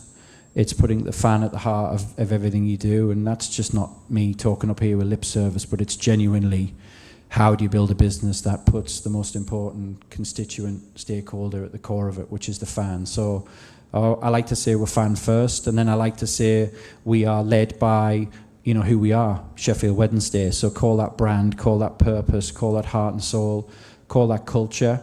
But we have to really build the culture of this club from the ground up. Definitely in the business, definitely on the football side. I think we really want to define what makes Sheffield Wednesday.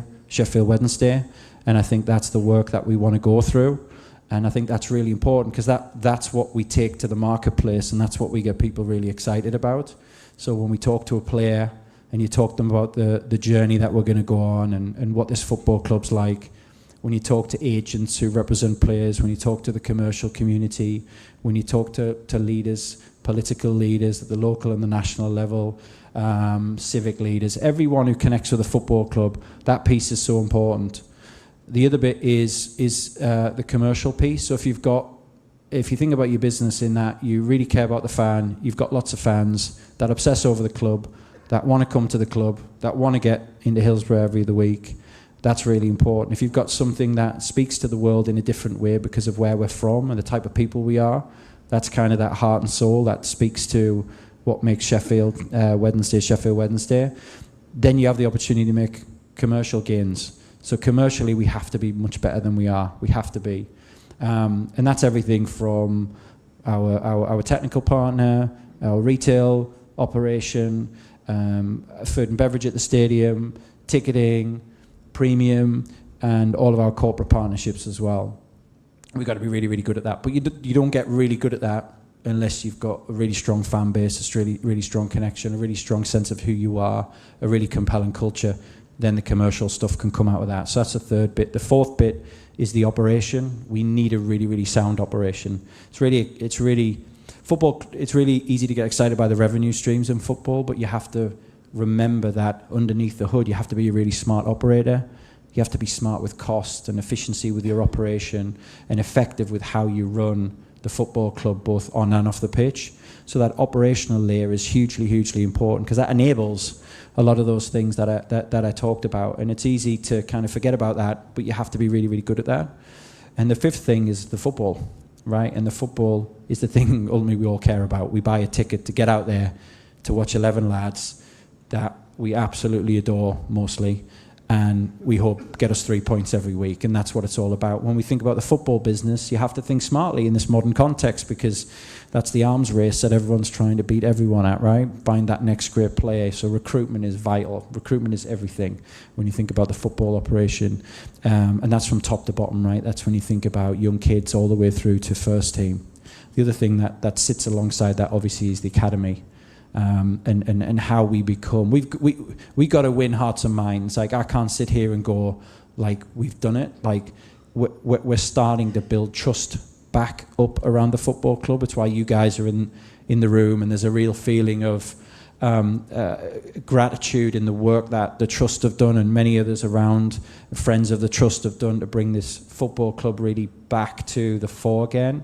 And that's really vitally important. But we got to win hearts and minds with everyone. We got to regain trust. So you think about young people, you think about young kids who dream about playing football, who go to bed every night and dream about being a professional. We want them to dream about, especially kids from Sheffield, we want them to play for Wednesday, we want them to choose Wednesday, we want them to be fans of our club, and we want them to play for our club if they're of a desired standard. So you have to win in everything that you do, whether it's capturing hearts and minds because they want to become a fan, or whether it's capturing their signature because they're a really good, talented player, and they can see them in themselves and the platform that we can give them here, that this is an incredible place to come and play your football. So we have to build an academy that is from top to bottom, world-class and elite. And the thing that will sit around our football club is that sense of being world-class. We have to start to act like a world-class business. We have to set an example for everyone about what that looks like. And they're all the micro standards that you set around the football club, but they're some of the big swings that you take as well. So when I think about the business of football, and I think about how we operate our business, they're the five buckets of activity.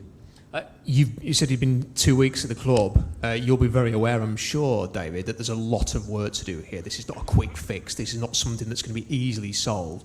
So how big is the job here at Sheffield Wednesday that you're taking on, and the other people who are coming to this football club are taking on? Yeah, it's a pretty big one. I have to say it sometimes, well, not sometimes, it keeps me up at night a little bit in a good way, because I've just got lots of ideas and thoughts. I think the key is to really prioritise over the summer, because you can kill yourself by wanting to do everything, right? There is a lot to do. There's no getting away from that. You guys all know that. It's the reason why we are where we are.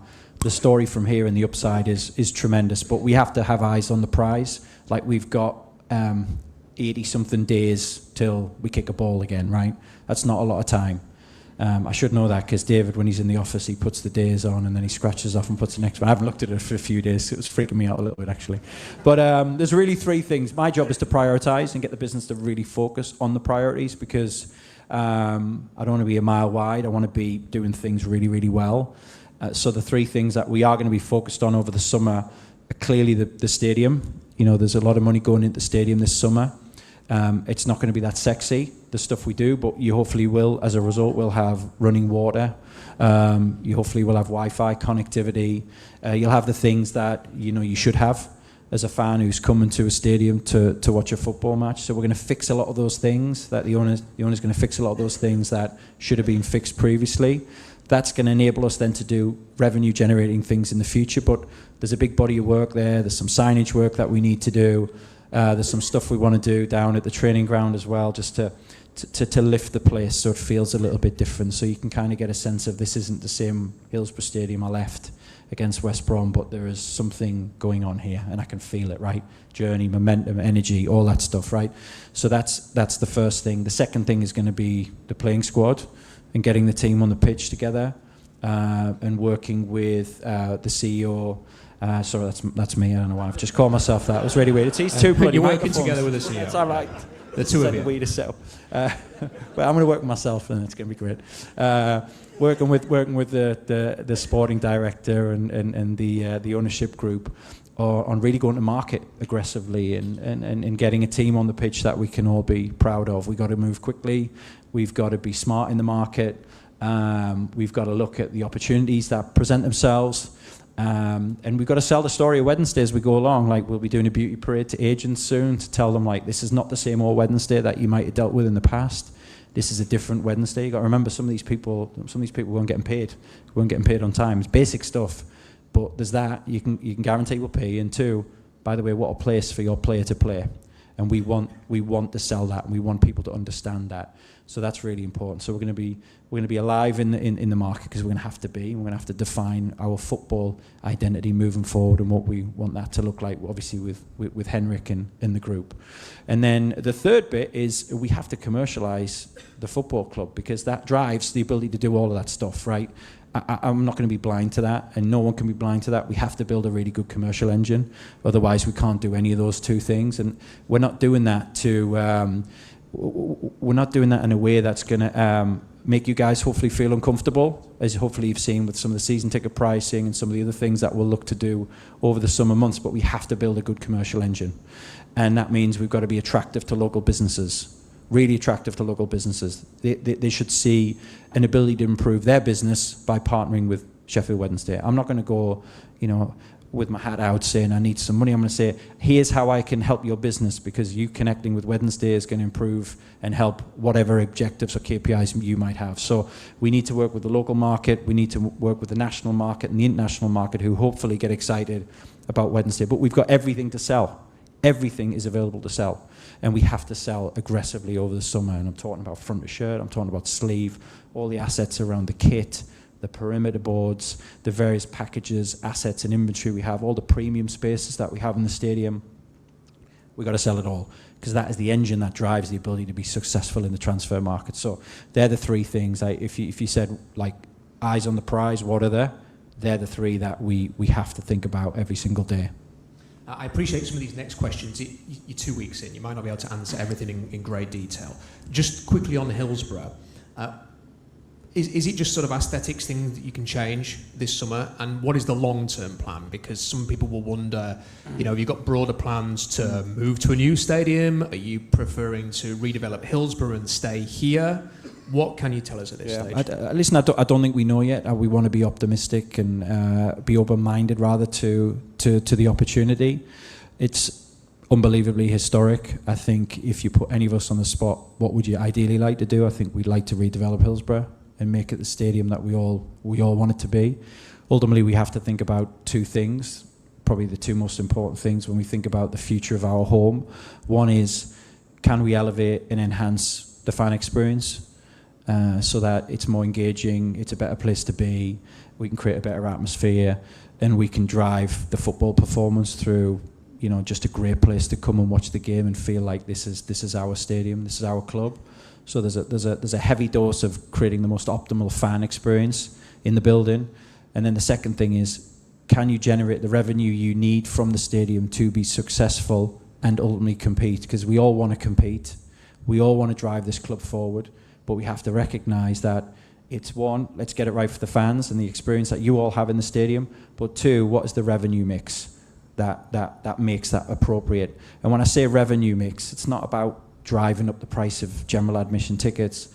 It's about making sure you have the appropriate mix so that you can, again, as I said, be successful. So someone like Arsenal, for example, about 90% of their revenues come from their premium customers when you think about match day revenue, such as the mix and the volume of premium opportunities around their stadium.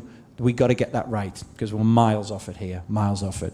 It's also not that easy to get a pint of beer, and most of you want a pint of beer or something to eat in the stadium. It sounds like an easy fix. It's not that easy to fix because there's not that many places to put extra kiosks, but there is technology. There are things that we can do.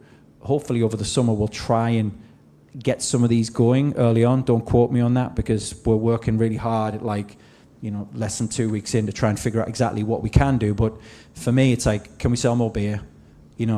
Cut down the queue time, the dwell time, make that as frictionless as possible so that we can, you all want to have a pint of beer in the stadium and the club benefits from that. So there are things that we want to do quickly there as well. But that's how we need to assess it. Fan, commercial opportunity, and we're obviously going to look at this first and sweat that asset and go, can we make it what we want to make it? And then we've got to look at, Clive talked earlier about, minimum 40,000. Is it 40,000? Is it 45? Is it 50? Who knows, right? What I do know is, coming off to the West Brom game, we can do 33, 34,000 every week. If you can do it for that game, you can do it for any game. And that's what I've asked the commercial team. I've said, forget everything else that happened last year. Just bottle that final day of the season and show that to people. Who wouldn't want to be part of that? Who wouldn't want to be part of that? It was unbelievable. So, that's how I think about it. And then a similar thing on the training ground, because I think most people who've been to the training ground will appreciate it needs a lot of work. I hope they were legally in the training ground and not with a camera behind a tree doing some shenanigans. You want to get the big allowed. Fences? Not allowed, Very topical. What can you do to help the team in the short term? And then long term, what are your options? Because is it about... I don't think that site's even that easy to redevelop, is it? So do you look elsewhere? Are you already looking elsewhere to see if there's any other sites that you could use? Yeah, totally. I mean, it's about football performance. It's about optimising football performance. And I think that site limits us a little bit right now. So over the summer, we're going to do all the kind of quick fixes we can. There's a lot of cosmetic updates that we can do. You'll all know at home, right? You give your front room a lick of paint, you walk in the next day, it feels like a different room. There's some stuff we can do there to elevate the space. There's some things we need to do from a conditioning and a training point of view, and a gym point of view, so the lads can have better access to gym equipment and gym space, because it's going to be really hard next season. There's going to be a lot of games. It's a physical league, so we need our players to be able to, one, recover the right way, but prepare themselves for what's going to be a really challenging season on the pitch, and we need our lads to be as ready as they can be for that. So there's going to be some work to figure out how we can kind of optimise that.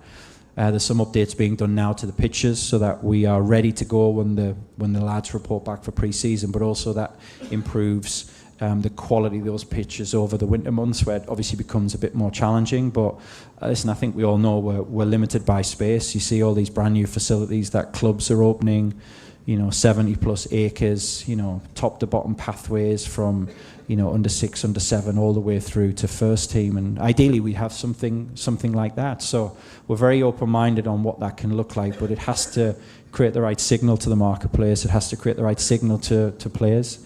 We want to bring players to the training ground to see the training ground and go, I have to play here. I have to play here. Because remember, that's their office. The players are there every single day, recovering, training, optimising performance, getting ready for game day.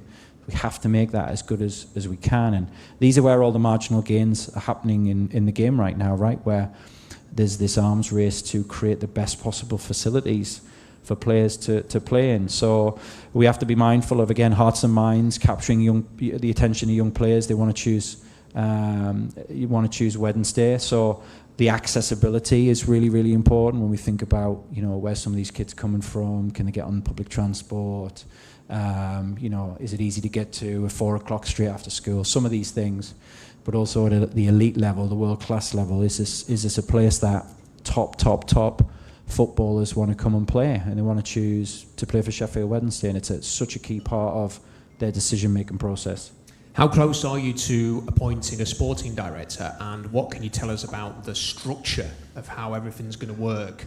With yourself, sporting director, head coach, the little things that fans will want to know about, for example, like who's going to decide recruitment, who signs the players, who makes those decisions? Yeah, so we're close. I think it's been well documented that we want to put a proper structure in place, a proper executive team in place. It's the right way to run the club. It creates stability. It creates transparency. It helps build trust, but it also creates great accountability from top to bottom. So someone who can oversee the sporting side is really, really important. So, many of the great clubs, most clubs these days have a sporting director. So we're very close with our preferred candidate. We'll hopefully have some news on that pretty soon. The guy we've got in mind's got an incredible track record. He's a great human, which is really important. Really, really important.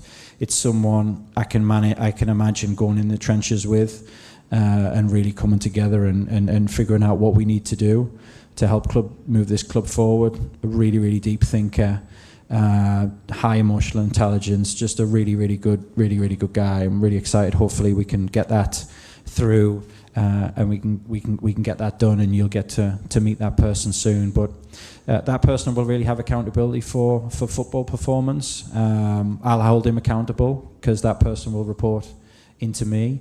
In terms of how recruitment will work, we'll come together and figure out our game model, how we want to play next season, where we have gaps, where we have holes, what the budget looks like. So there's some element of the finance team being involved in that. As we build our budgets for next year, we understand what revenue is going to look like. We'll really largely determine what we can spend in the market, what we feel comfortable spending in the market. So the finance team will be involved in that, and then we'll sit with the head of recruitment, we'll sit with the manager, we'll sit with the sporting director, and we'll work through targets. And it's an evolving beast, the transfer market, because things are changing all the time. Players change their opinions, their minds. They decide to re-sign with clubs. They decide they want to play wherever they might want to play. A club might buy a player, and that means suddenly there's a player available that he didn't think was available. So you are constantly, you're just live every day, every second of every day until the window shuts. But we've got some targets emerging in all the key positions, and we're ready to hopefully start executing those as soon as the window opens. Have you got an idea of how many players you need to sign? Quite a few. Yeah. I don't even got enough for a team yet at the moment, do we? Quite a few, and hopefully of a good calibre as well. Probably the question we get asked the most at the moment is, what's the situation with the EFL restrictions? What are you able to do? What limitations are on you? How long those limitations will last for? What can you actually share with us tonight? Yeah, I can share a little bit. I mean, listen, we've the most important thing is the guys had already reflected on earlier was the work that David did, and Clive, I think, expressed it and explained what had happened. But his ability to navigate through what is quite complicated, the British kind of football hierarchy and the culture of British football, for him to navigate that so quickly and to play a completely ace card and take us from -15 to 0 points was the most important piece. We will have some restrictions that will sit over the club for at least the next year, maybe 2. But the most important thing is we don't have a restriction on wages, and we can go out there and sign players again. So we're not worried about it. We think we've got enough to be really competitive and put a team on the pitch that you hopefully all are very proud of. So yeah, challenging situation coming out of administration, a challenging situation because of all the whiplash that the EFL has felt from this club over a period of time. Again, we've got to build trust back up with the EFL, like everyone. They will watch us. But hopefully over this next 6, 9, 12 months, they'll start to see how smart we are running the football club, how sustainable we're running the football club from a financial point of view, and with that comes more, I think, trust and ability to basically let this club loose. But we're not worried about what we can and what we can't do next year. There was a lot of excitement about the return to the old badge, or the badge that was previously used, and now fans want to see what that badge is going to look like on a kit. Is there anything that you can tell us about when the fans will get information and when that kit's going to be revealed to them, or any of the details around what it's going to be? Yeah, I mean, it's really exciting, this stuff, because there's nothing better than a good bit of merch, right? And buying, hopefully, like you all will, all 3 kits. Save your money. Don't spend it on nonsense in the next couple of months. Save your money for the kits. They are going to be wonderful. What is challenging about is the retail businesses, they typically have really, really long lead times. You know, we're working now on kits for the season after the season that's coming up, and we're already behind on that, actually.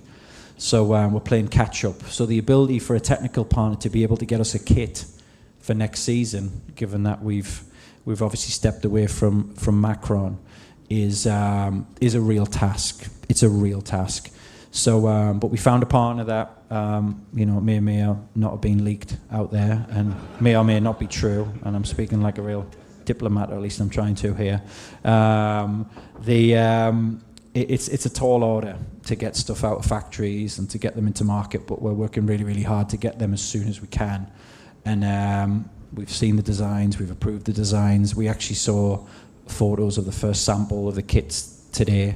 There's some work we need to do to get a few bits right, but hopefully we'll be hitting go at a factory very, very soon, and then they'll be getting produced and getting brought to the country. So I can't put a timeline on it yet. We do hope to have them as fast as humanly possible. But what I will say is, hopefully, in the kits you see this club at its best, and you definitely see the owl back in all its glory. And I think there's no greater signal of change than changing identity, and it's going to be loud and proud on all the merch. But what you will see is a really, we won't act like a club shop. We'll act like a retailer. We'll have a lot of drops. We'll have a lot of interesting things come out. We'll be pulling into the archives. We'll be creating stuff that you recognise, and we'll be creating new stuff that's aimed at bringing new fans in as well as re-engaging fans who remember the club from certain eras and stuff. So it's a really exciting time for the retail business, and it's one part of I love the business immensely, and it's one part that I think is really exciting, because you all guys spend it's one area of the business. I always explain it like this. And I've worked with a number of clubs who don't really think about retail in the way they need to think about retail, but you guys are going out there and you're spending money to wear the brand, to then celebrate the brand and show it off to everyone. And it's in what walk of life does your customer give you money to wear your brand to then show it off? It's like, it doesn't make sense. It's almost like we should be paying you to be wearing the kit to then show it off, you know what I mean? But that's why we have to work really hard at retail, because we want it to be reflective of the things you want, and we want you to be really proud about wearing it, because it's an extension of your values and who you are is all completely interwoven in this football club. So for us to be able to spend time and energy, and good time and energy, on getting that right is so crucial. I think we've got 3 minutes before we're going to bring David Storch on this big screen behind us. So we'll finish with this. The season tickets are now on sale. So what has been your reaction to the early sales of season tickets? And what can you tell us about the plan on pricing for those season tickets? Yeah, well, there was a great body of work done by the Trust, with Jake at the Trust, that gave us a really good understanding of where we're at. We spend time on social. I spend a lot of time on social. I don't spend too much time on social. I wouldn't get anything done. But I do spend time trying to get the pulse of the fan base and kind of see how you're talking in general terms and on a range of topics. And it was clear to us that we need to do something around ticketing and ticket pricing. So it was clear to us prices has been too high for a long period of time. I'm not a big fan of early birds, so we wanted to get rid of that.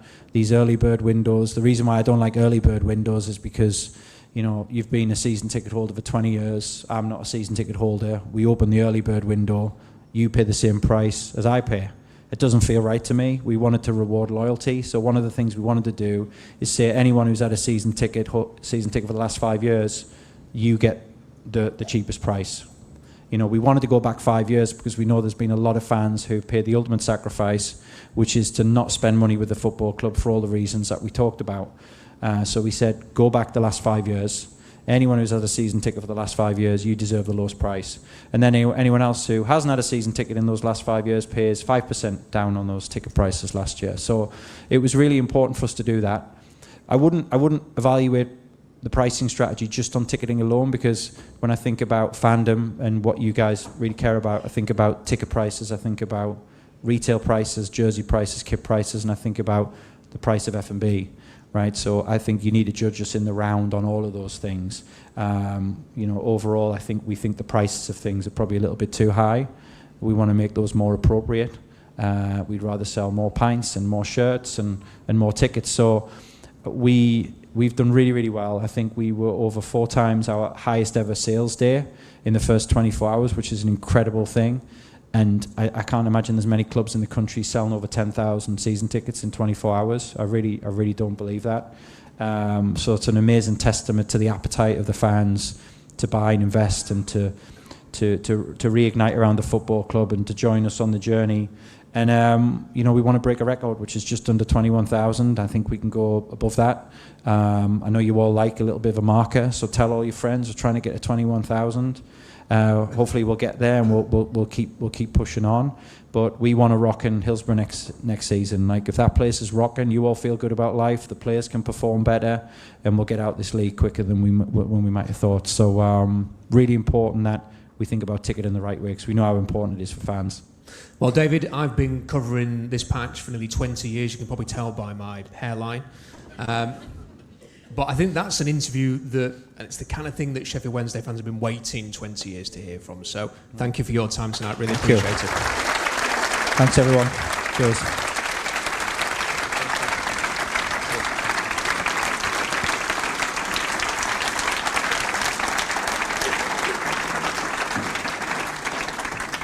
So, I think we've just lost David for the minute, so we might jump to Tom Costin instead. Okay, yes, Tom Costin. So, is that ready to go? That's ready to go, yeah. Okay, let's hear from Tom Costin. Thank you so much, James, and everyone at the Supporters Trust for giving me the opportunity to be part of this day today. It is truly an honor to partner with David and Michael. He's a bit quiet. To help steward this historic club and become part of this very special community. I also want to thank all of you personally for the incredibly warm welcome that you have given me and my family. From the moment we joined many of you at the lunch at Domo back in March to the surreal final home match a few weeks ago, we immediately felt welcomed into the Wednesday community. We appreciate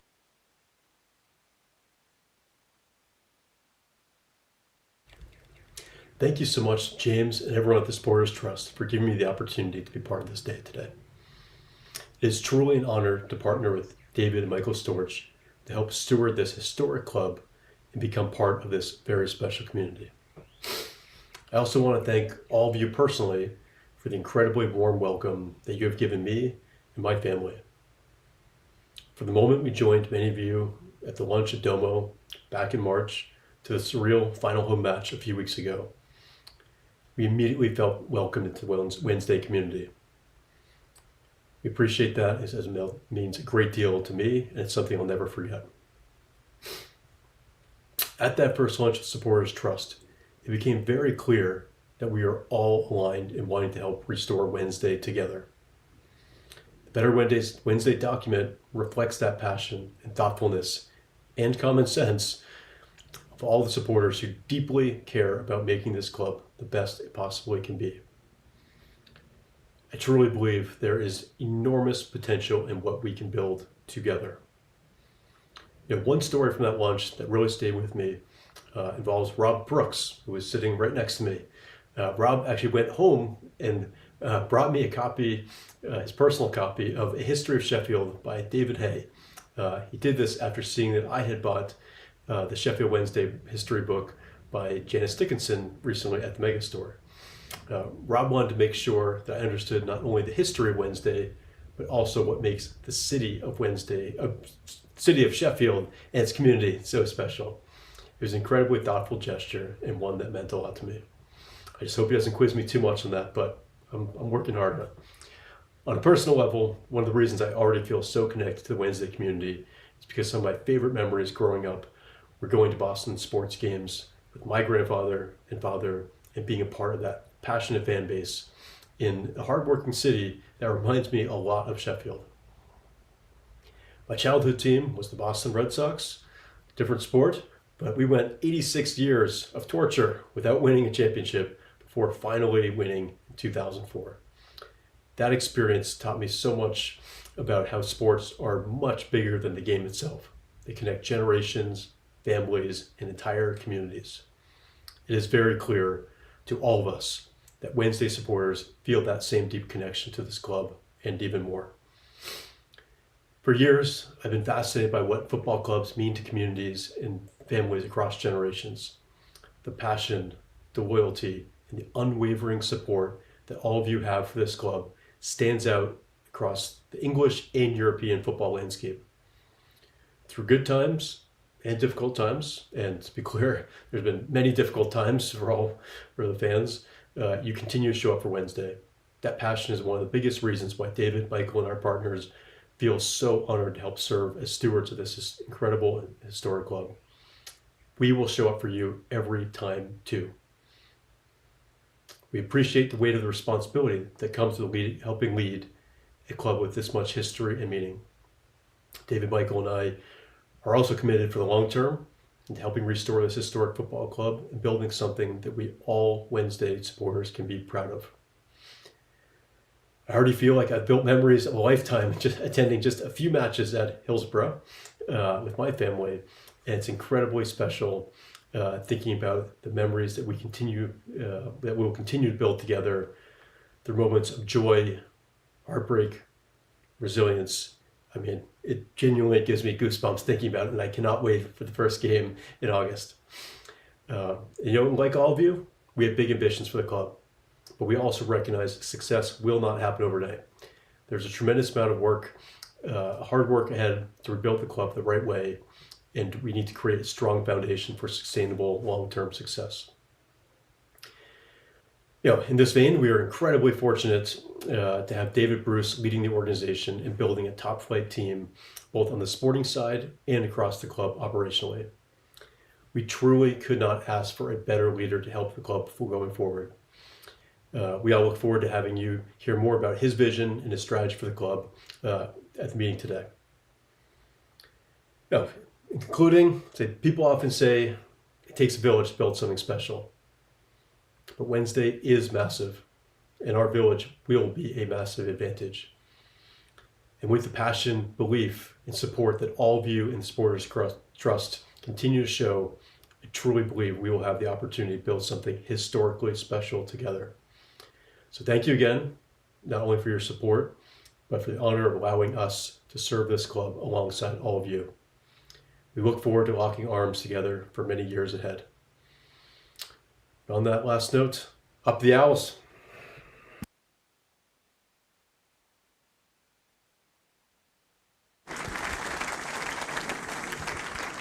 Big thank you there to Tom Costin, who is one of the key figures at Aspire Capital Partners. So we're now ready to introduce the new Sheffield Wednesday chairman, David Storch, onto the big screen. And there's the man himself in his shades.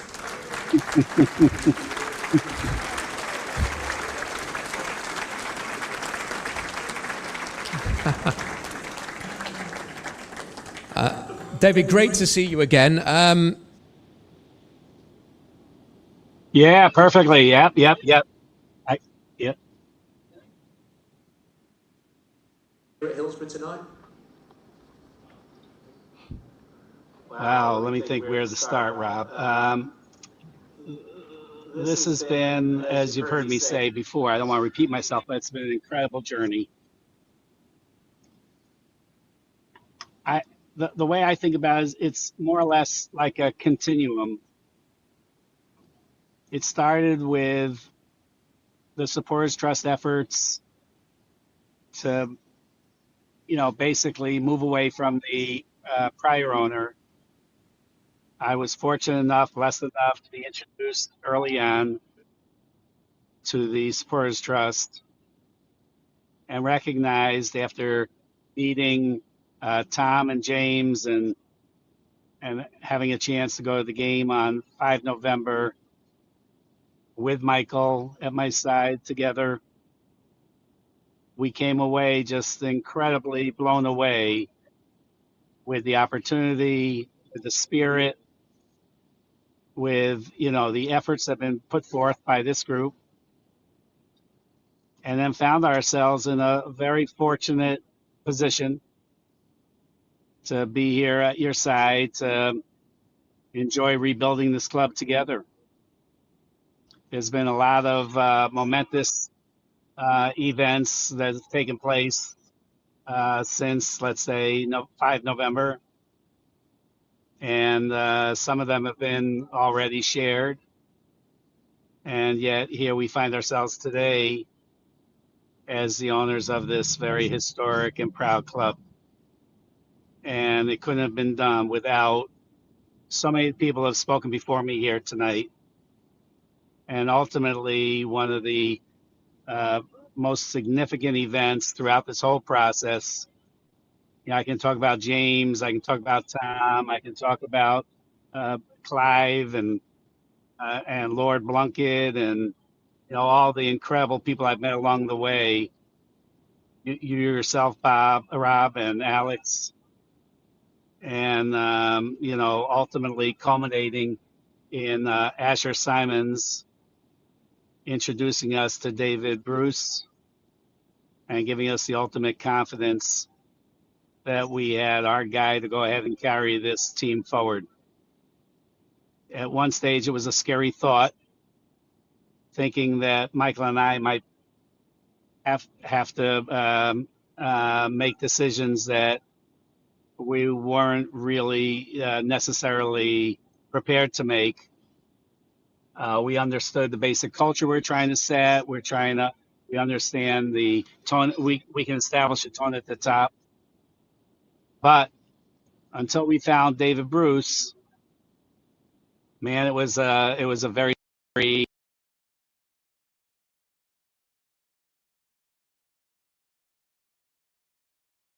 Quickly, just to let you know, what we're going to do is, provided we can actually get him back on the screen, in about 10 minutes' time, we're going to open it up to the floor. So we've got some questions that have been sent to us. We'll put some of those to David Storch and David Bruce, and they will be answering those questions. If you do have a question on the floor, we're only going to have 20 minutes, so we're not going to be able to get through loads of questions. It's not going to be a former owner Q&A where we talking through this. So we're going to have a bit of time for a Q&A in a bit. David, we've re-established with you. Just because we're going to get to the floor, we want to give the fans an opportunity to ask some questions. Absolutely. Please, by all means.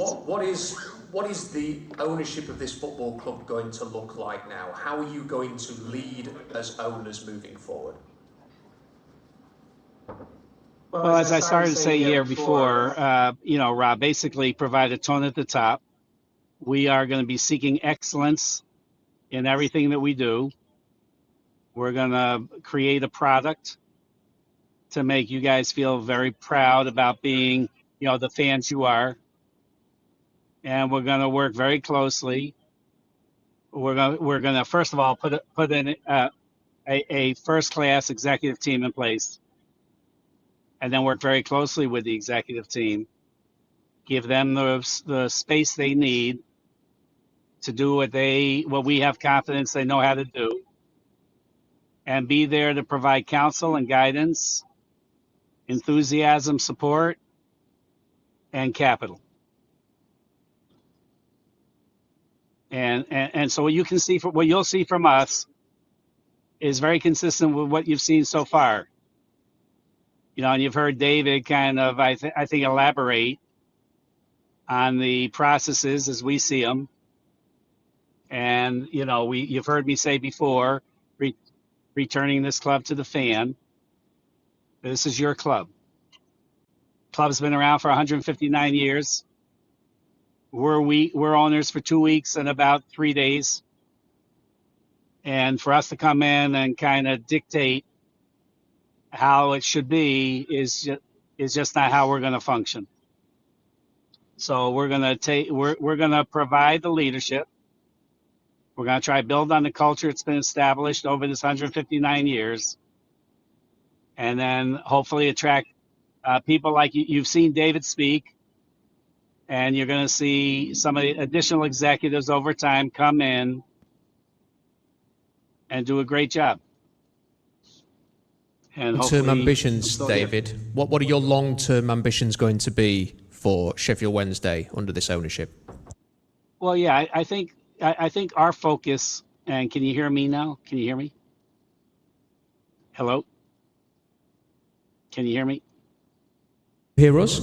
Hello? Yeah, I can hear you. Can you hear me? Yes, yes. Yes. All right. So it's a journey towards excellence and greatness, and I'll leave it to you to describe what excellence looks like and what greatness looks like. And we're going to do all we can to bring excellence and greatness to this club. What role will the supporters play as you move forward, as you try to drive this club forwards now? What role are the trust going to play and the broader fan base at Sheffield Wednesday? So I had the luxury of meeting leaders from other fan groups. Got very excited and enthused with feedback I received from them. A series of ideas that I think we'll be able to incorporate. And then in terms of supporters trust, I offered early on, I said I'd be very, how should I say this? I'm well, James, I guess I've said it. I mean, I've offered a seat on the board to the supporters trust, and I don't do that. I don't do that lightly. I do that because I value the voice, and I realize the importance. So when Clive said before, we'll have to see how the owners reach out to the fans, I can assure you that the fans are going to be part of this journey. We have already, all decisions we've made so far have been made in consultation with fans. We didn't have to ask you if we should have hot water. We figured that one out ourselves. And I think getting the IT right and getting the Wi-Fi. But I think when it comes to design, when it came to ticket pricing, when it came to, I think, some of the more important elements, you guys are going to be part of the journey. This is your club. I mean, I'm just not, those aren't words. And, I'm the new guy on the block. I hope I bring the right level of enthusiasm, excitement, and professionalism that you guys relate well with you guys. And together we create something really great. Early on, I remember reading A Better Wednesday document, talked about governance, for instance. So I think what you're going to see is a board that's going to be very engaged, active, and representative of what you'd want to see, including a member from the supporters trust. Before we open it up to the floor, David, and get some fan questions for you. Oh, I think he's. Have we lost connection? Rob, if I may, for 1 second. We wouldn't be here today without the supporters trust. And I'm a loyal person that will never be forgotten. It will always be appreciated. It will always be respected. And it will always be part of this journey. I just wondered if we could get a thought on that West Brom game, because you were out there and you delivered the news that it was going to be 0 points next season rather than -15, and the reveal of the return of the badge and the atmosphere of that day. Just how special was that for you at Hillsborough? Wow. Well, you also know I had 16 of my family members there. A few of them were happy to cut out of school to be there, but they, I think they really had a blast. So for me and my family, it was a very special day. I mean, one of the more, I mean, we've been blessed with a lot of very great days, but this is right. I think Michael said it well in his tweet, where this is one of the happiest days of his life. And I've lived a longer life so far than he has, and it's one of the happiest days of my life. So when you think about the emotion that went into that day, I mean, we've glossed over the fight for the 15 points, But, I think Chris, who played a great role, and although he doesn't want to mention names, Joe Hammond from his team was incredibly instrumental and came up with the kind of the elegant solution that allowed the EFL to cooperate and allow for the 15 points to disappear. But there was a lot of work that went into making that 15 points disappear. And when somebody had the idea to go ahead and show the 15 points rolling off the way that they did, when it got to 0, I had a very hard time holding back tears. I mean, it was a very emotional moment for me. It was kind of the culmination of a very hard-fought journey, and I could see the light in the fans.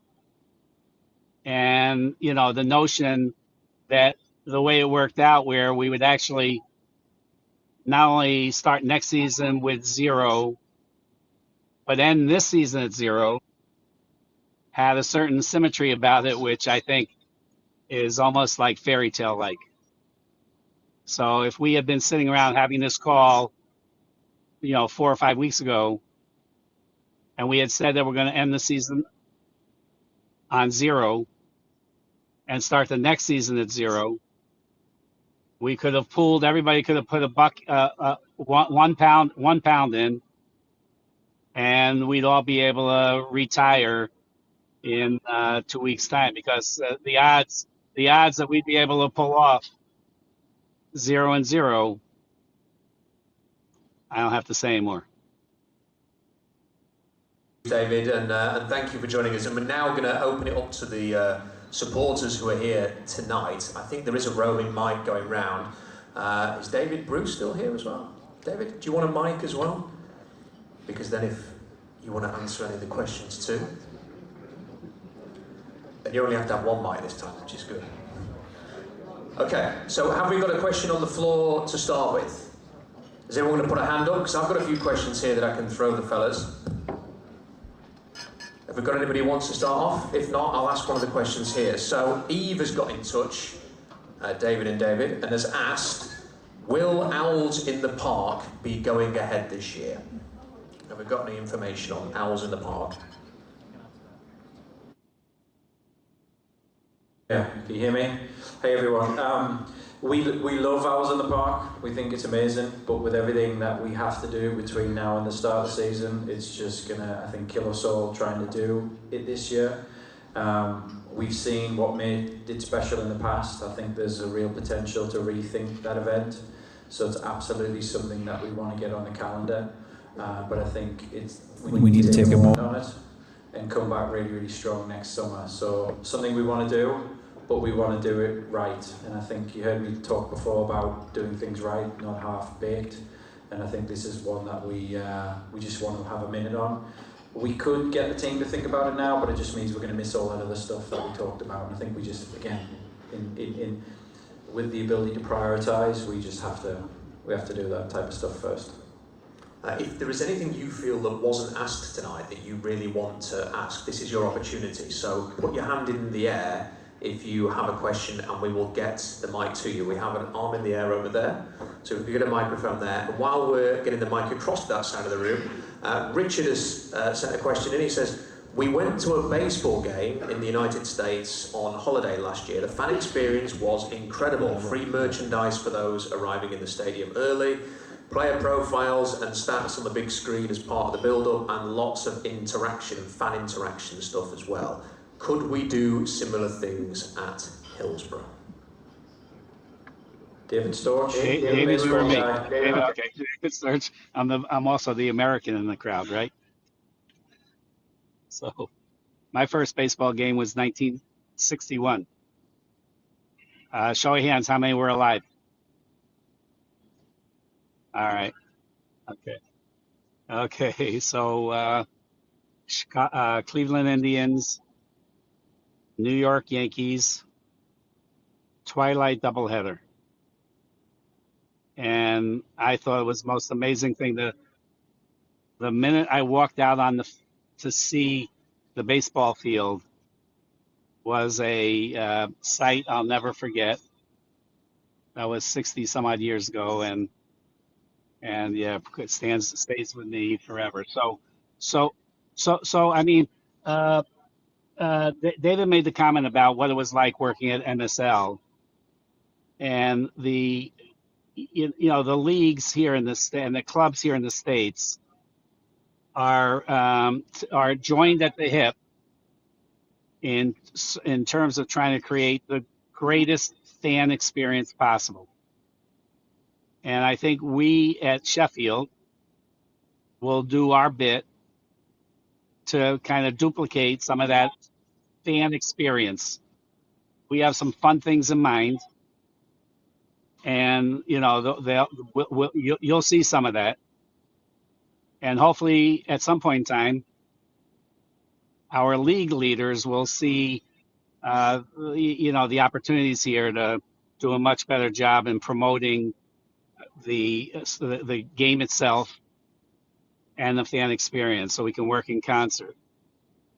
Because the leagues in here in the United States not just encourage clubs to do that kind of stuff, but actually participate in those activities. So hopefully you'll see more of that as time marches by.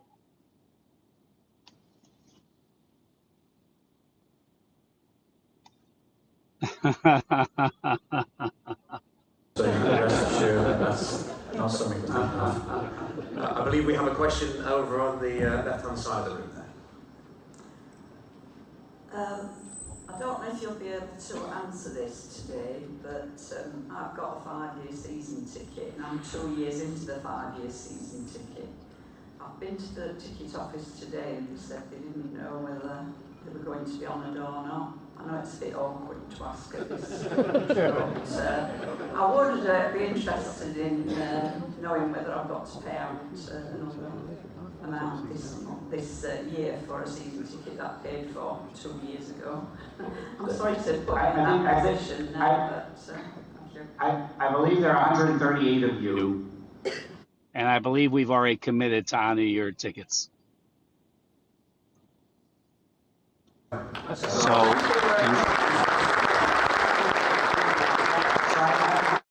can't tell you I know the process, but it's our intention to go ahead and honor those tickets. And it's a shame what happened to you all, and we don't want to see that continue. We don't want to see any of the pain continue. So I've agreed to go ahead and cover the ticket, your honor, I should say, your 5-year tickets. Yeah. But then I'm expecting / hoping that you're gonna buy an extra beer and maybe even an extra jersey for one of your kids and help celebrate the special occasion. Does anybody else in the room have a question before we go back to this? We've got an arm up there, if we could get a mic. And have we got a mic over there as well? Okay, we'll take that question then, because there's a mic there now, and then we'll come back to you. So, okay. Could I just ask whether, in the fullness of time, I appreciate there's a huge amount of work to be done, whether there might be consideration for the Sheffield Wednesday women's team to eventually come under the umbrella of the club. 30 years ago, we were quite a decent team, and we had a couple of members of the Lionesses team. So it was just a question in the fullness of time whether that might be something you might consider. David, you or me? I think we're assessing everything. We know how important the women's game is to football in this country and in this area. When we think about fan growth, certainly a huge portion of that is going to come from female fans and fans that want something different. I think importantly, if we do the women's product the right way, it brings a certain type of fan and a different type of fan to the stadium. I've seen that in the past, in my experience at my last club and my experience in the States. It's a different type of fan that's wanting different types of things out of the experience of going to a football match, which can only be additive and good for everyone, and the value that we create around the football club. So yeah, absolutely, it's something that we're looking at. Obviously not immediately, because there's other things that we need to get to, but it's definitely something that David, Michael, Tom and I have spoken about in terms of over time, does this make sense to bring it into the broader Sheffield Wednesday umbrella? Thank you for your question. We have another one over there. My wife Leslie and I have 10 grandkids, 8 of which are granddaughters, and it would be our intention to give them the same opportunity to become professional as there might be for the 2 grandsons. So, yep. Go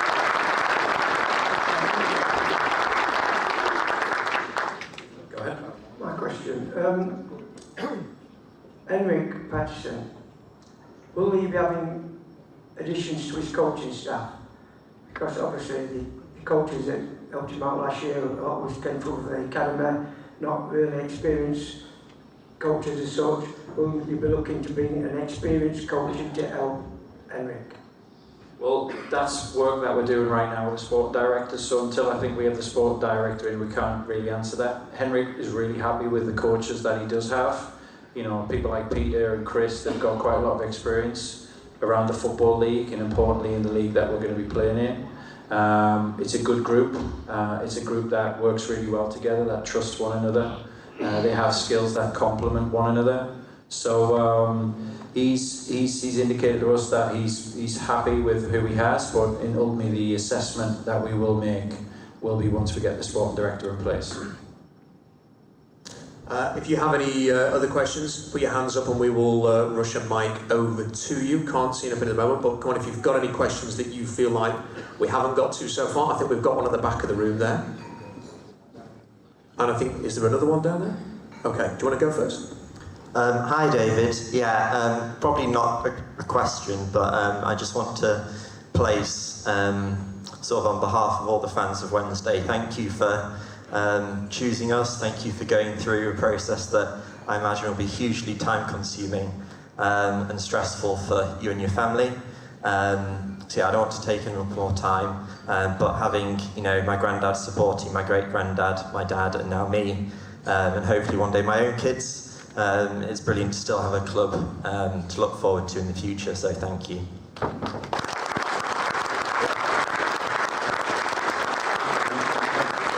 Thank you, right back. Yeah, I'll echo my thanks as well, guys. I'm shaking David's hand here, and I'm sure I'll shake your hand one day, Mr. Sturridge, as well. My question's about the fan zone, maybe. You've obviously bought the ground, the training ground. Don't know if you've got any other bits and pieces of land, what's come as part of that parcel. Current fan zones in a car park. There is other bits and pieces around, Hillsborough, the stadium, maybe behind the Cop. Any plans to look at exploiting that, maybe a bit of land? Do you want me to take that, David?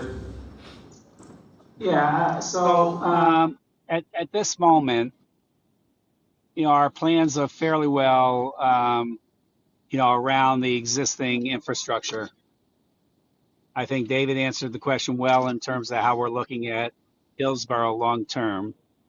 And if we can create the right environment, answer the fans the way fans need to be answered, then we'd like to continue to pour more capital in to make that stadium, you know, take advantage, I should say, the history of the stadium, kind of do our thing to honor the history of the stadium, including, you know, a more thoughtful solution to the April 15th, 1989 event. And, you know, in terms of expanding the footprint in spaces around, I think at the right time, if the opportunities were there, you know, we would explore what the possibilities might be. Question from Tim, who wanted us to ask, can you please clarify the ownership of the ground? Is this now 100% owned by the club, or is the deal still to be finalised? 100%. Got a few more here, but if anybody, I want to make sure that people here get an opportunity as well. We've got an arm up there, so we'll go to that gentleman next. Go ahead. Well, to answer David, really, there's an expression in business about, you know, trying to establish what good looks like I'm just interested with both your experience. This is David Bruce, obviously with American football and football teams, but also maybe in American sports such as baseball. Have you got kind of a club in mind that is the kind of model for how it's run and what you would wish to aspire to with Sheffield Wednesday?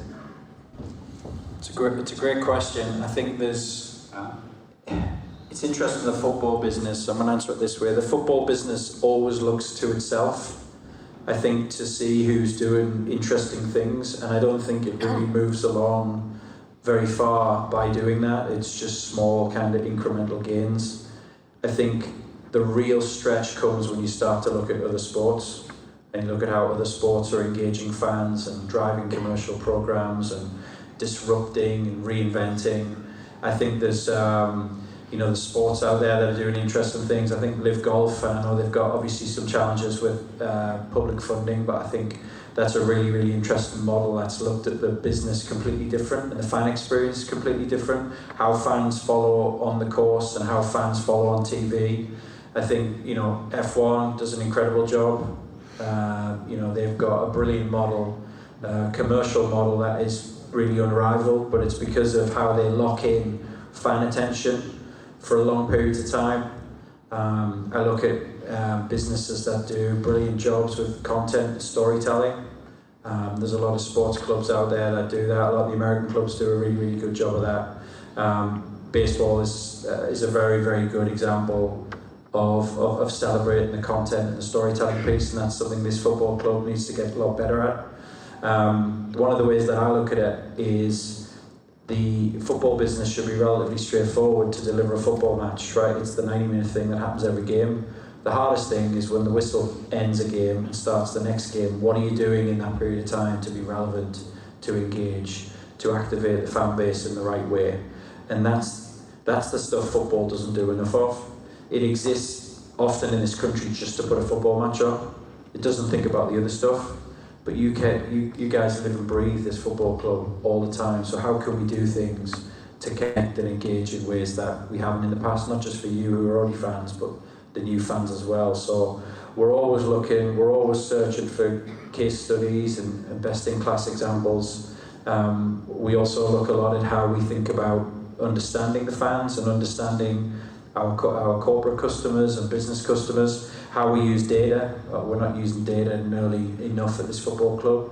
How we think about how AI overlays across our business as well, so it'll be really efficient and effective.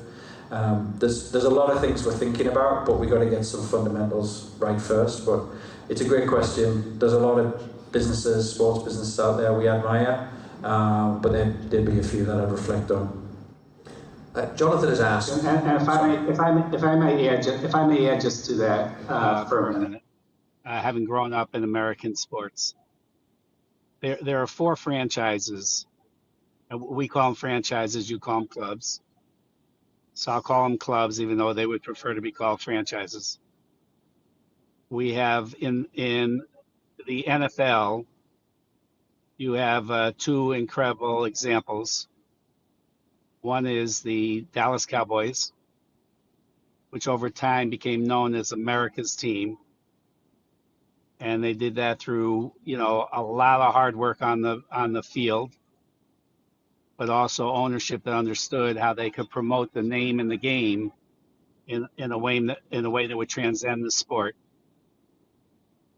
We have in the earlier days of football, you have a small market club by the name of the Green Bay Packers, which dominated football for a period of time, and coming out of a relatively small market. In basketball, you had the Boston Celtics, which were a club that dominated. I think they won something like 9 out of 10 championships between the 50s and 60s. And they played a team game that caught the eye and attention of fans across, not just in Boston, but across the entire country's fan base. And then the last, I'll leave for the last, was my experience with the Chicago Bulls during the 90s. There was nothing as intense as that 8 year period in all of sports. And I don't know, show of hands, did anybody ever watch the show The Last Dance? I mean, here in the States, it captivated audiences, young and old, people who experienced the Bulls, people who didn't. And each one of these cases, the Dallas Cowboys, the Green Bay Packers, the Boston Celtics, and the Chicago Bulls, they became not just part of the community, they transcended their sport, and they captured in some cases, worldwide attention. So when I think of Wednesday, I think of the first and foremost the Sheffield audience. But I see something very interesting when I think of the name Wednesday. It's not uncommon to look at football clubs and hear somebody called either United, City, Town. We're Wednesday.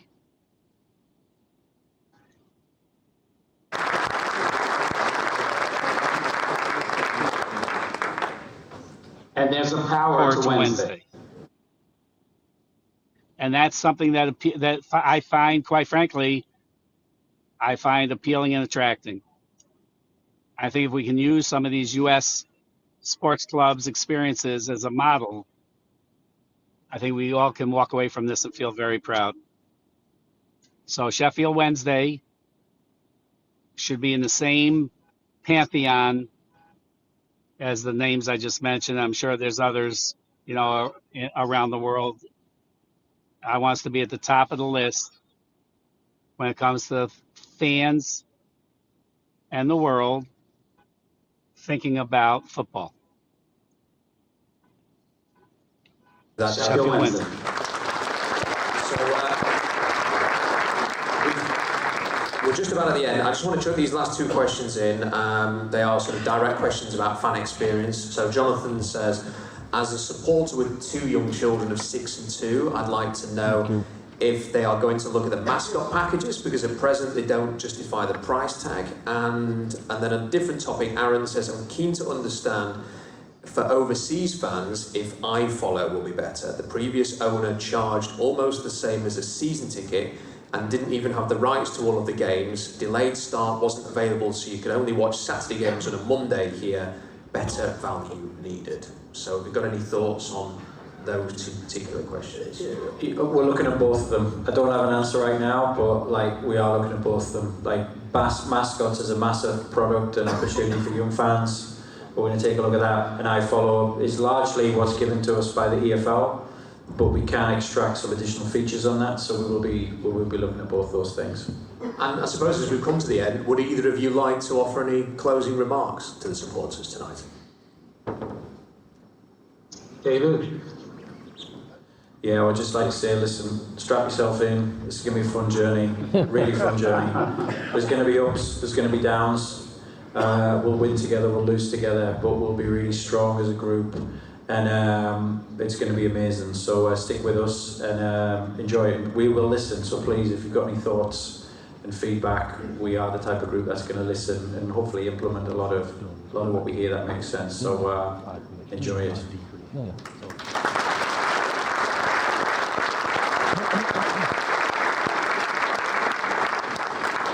And if I may, I see you all as a family, and I'd be very honored if you welcomed my family into your family. And live forever together.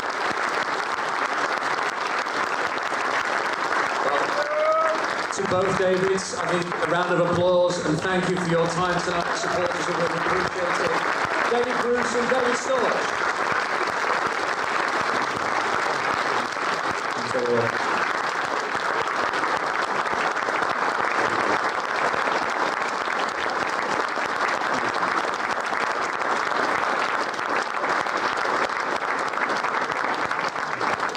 And just to finish to say thank you to everybody for attending, really appreciate it. Thank you to the guys, put a round of applause for the guys from the Trust as well,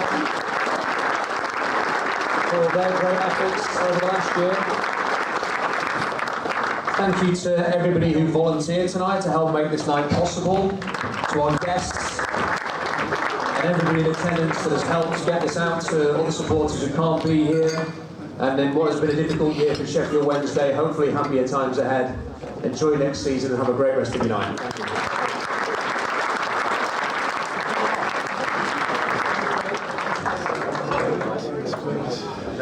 you. Yeah. Jez, just finished. Yeah, what did you make to that? I just can't believe I can't believe what I'm listening to, in a way that we've just gone full circle in more than 100%. It is unreal. I could listen to David Bruce. All night. Like we said before we came in, he's a professional that does the job, knows what he's on about, knows how to get those juices flowing. I've got to admit, there were times there, and it must be because I'm old, but I am getting emotional just listening to what they're doing, because they believe in this club as much as I have since I started coming. Yeah. And they've been here for 2 and a bit weeks. I'm doing now. I can feel it. Yeah. It is unreal. Some of the things I go back to David Bruce again. He obviously talked at length, didn't he? But some of the things he was saying, like just at the end there, like looking at what F1 are doing, looking at what Live Golf are doing. Yeah. And these aren't just like, we're not talking Stockport County. No offence No. to Stockport County. No. We're talking huge organisations. He's talking there. David's talking about, the Chicago Bulls and Boston Celtics and all it. They're like huge organisations, and that's where he aspires to. So I mean, look, what's that saying? Shoot for the stars. End up on the moon or whatever it is. But it's just worlds apart from anything that we've ever. They've looked at this football club, and all right, they've not promised anything, but these are things that they're talking about, and it's just very exciting. But what they have promised, and it's key, is that they've promised to give 100% and make it a success. And obviously they've spent a lot of money, and they are going to spend a lot of money to put it right. But it just seems as though what they're saying is, they keep saying about our club, and it's your club as fans, but they're looking at this as a project, which it is to them, but they've fallen in love with it already, and they want to get back to they want to make it a success because they believe in it. Yeah. And that is unreal from what they've been saying. Yeah. Yeah, I tweeted earlier saying, like, is this actually Sheffield Wednesday that we're talking about? I know I said it before we came, before the event started and things, but yeah, it's just, like I said, I don't think we had anything groundbreaking, but what I think it did do is just reaffirm kind of their love for us. Obviously we heard from Tom Costin as well, halfway through there, which, we hadn't heard from him before. No. And, yeah, it was just, for them to give up the time as well to come to this event. They didn't have to come. All these people here didn't have to. At the end of the day, it's an AGM. But they've come along, they've spoke to us, and I think every single person that's watched this tonight or been here tonight has just fallen in love with. Well, if they're not bought in now, if they weren't bought in before they came, they're definitely bought in now. Yeah. I mean, if you go online, you can buy a season ticket right now. Get yourself on. I might renew mine now as well.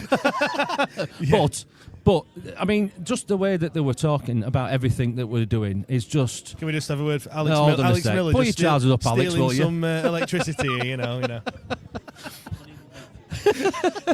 But yeah, I mean, the whole there's one singer, one song, and all of them aligned for what they want to do. They're all aligned for the same goal, and they've all said there will be some sort of bumps in the road, there will be some losses, there will be some, but it is as though it is the end goal is what we're all up to aim, and it's amazing to hear. And I love that line as well. There's loads of Uniteds, there's loads of towns and cities. Oh, that would, yeah. There's only one. It's a good job I was behind that pillar because I was going then. That was my bottom lip was trembling then. But there might be a T-shirt with that on it. Just saying. Yeah. Well, there's 13 Uniteds, isn't there, or something like that, and there's only one Wednesday and all this kind of stuff. But that is, and that's what good marketeers, good salesmen, good product producers do. They make sure that what we're doing is unique to us as a club and unique to us as a product. Yeah. And to be fair, the people that are in charge, and obviously we've been starved of everything like this, but to actually have this now, it does feel a bit kind of. It just, I don't know. Surreal. It does feel, yeah. It just really feels surreal. Yeah. You know, as we said, 2 weeks ago against West Brom, we've got our Wednesday back. I think we have really. Right, we're going to wrap things up. Massive thanks to everyone that's tuned in. Really, really do appreciate it. I hope we've done you well, done you some good service and what have you. But thank you very much, everyone, and we'll see you all next time. Cheers.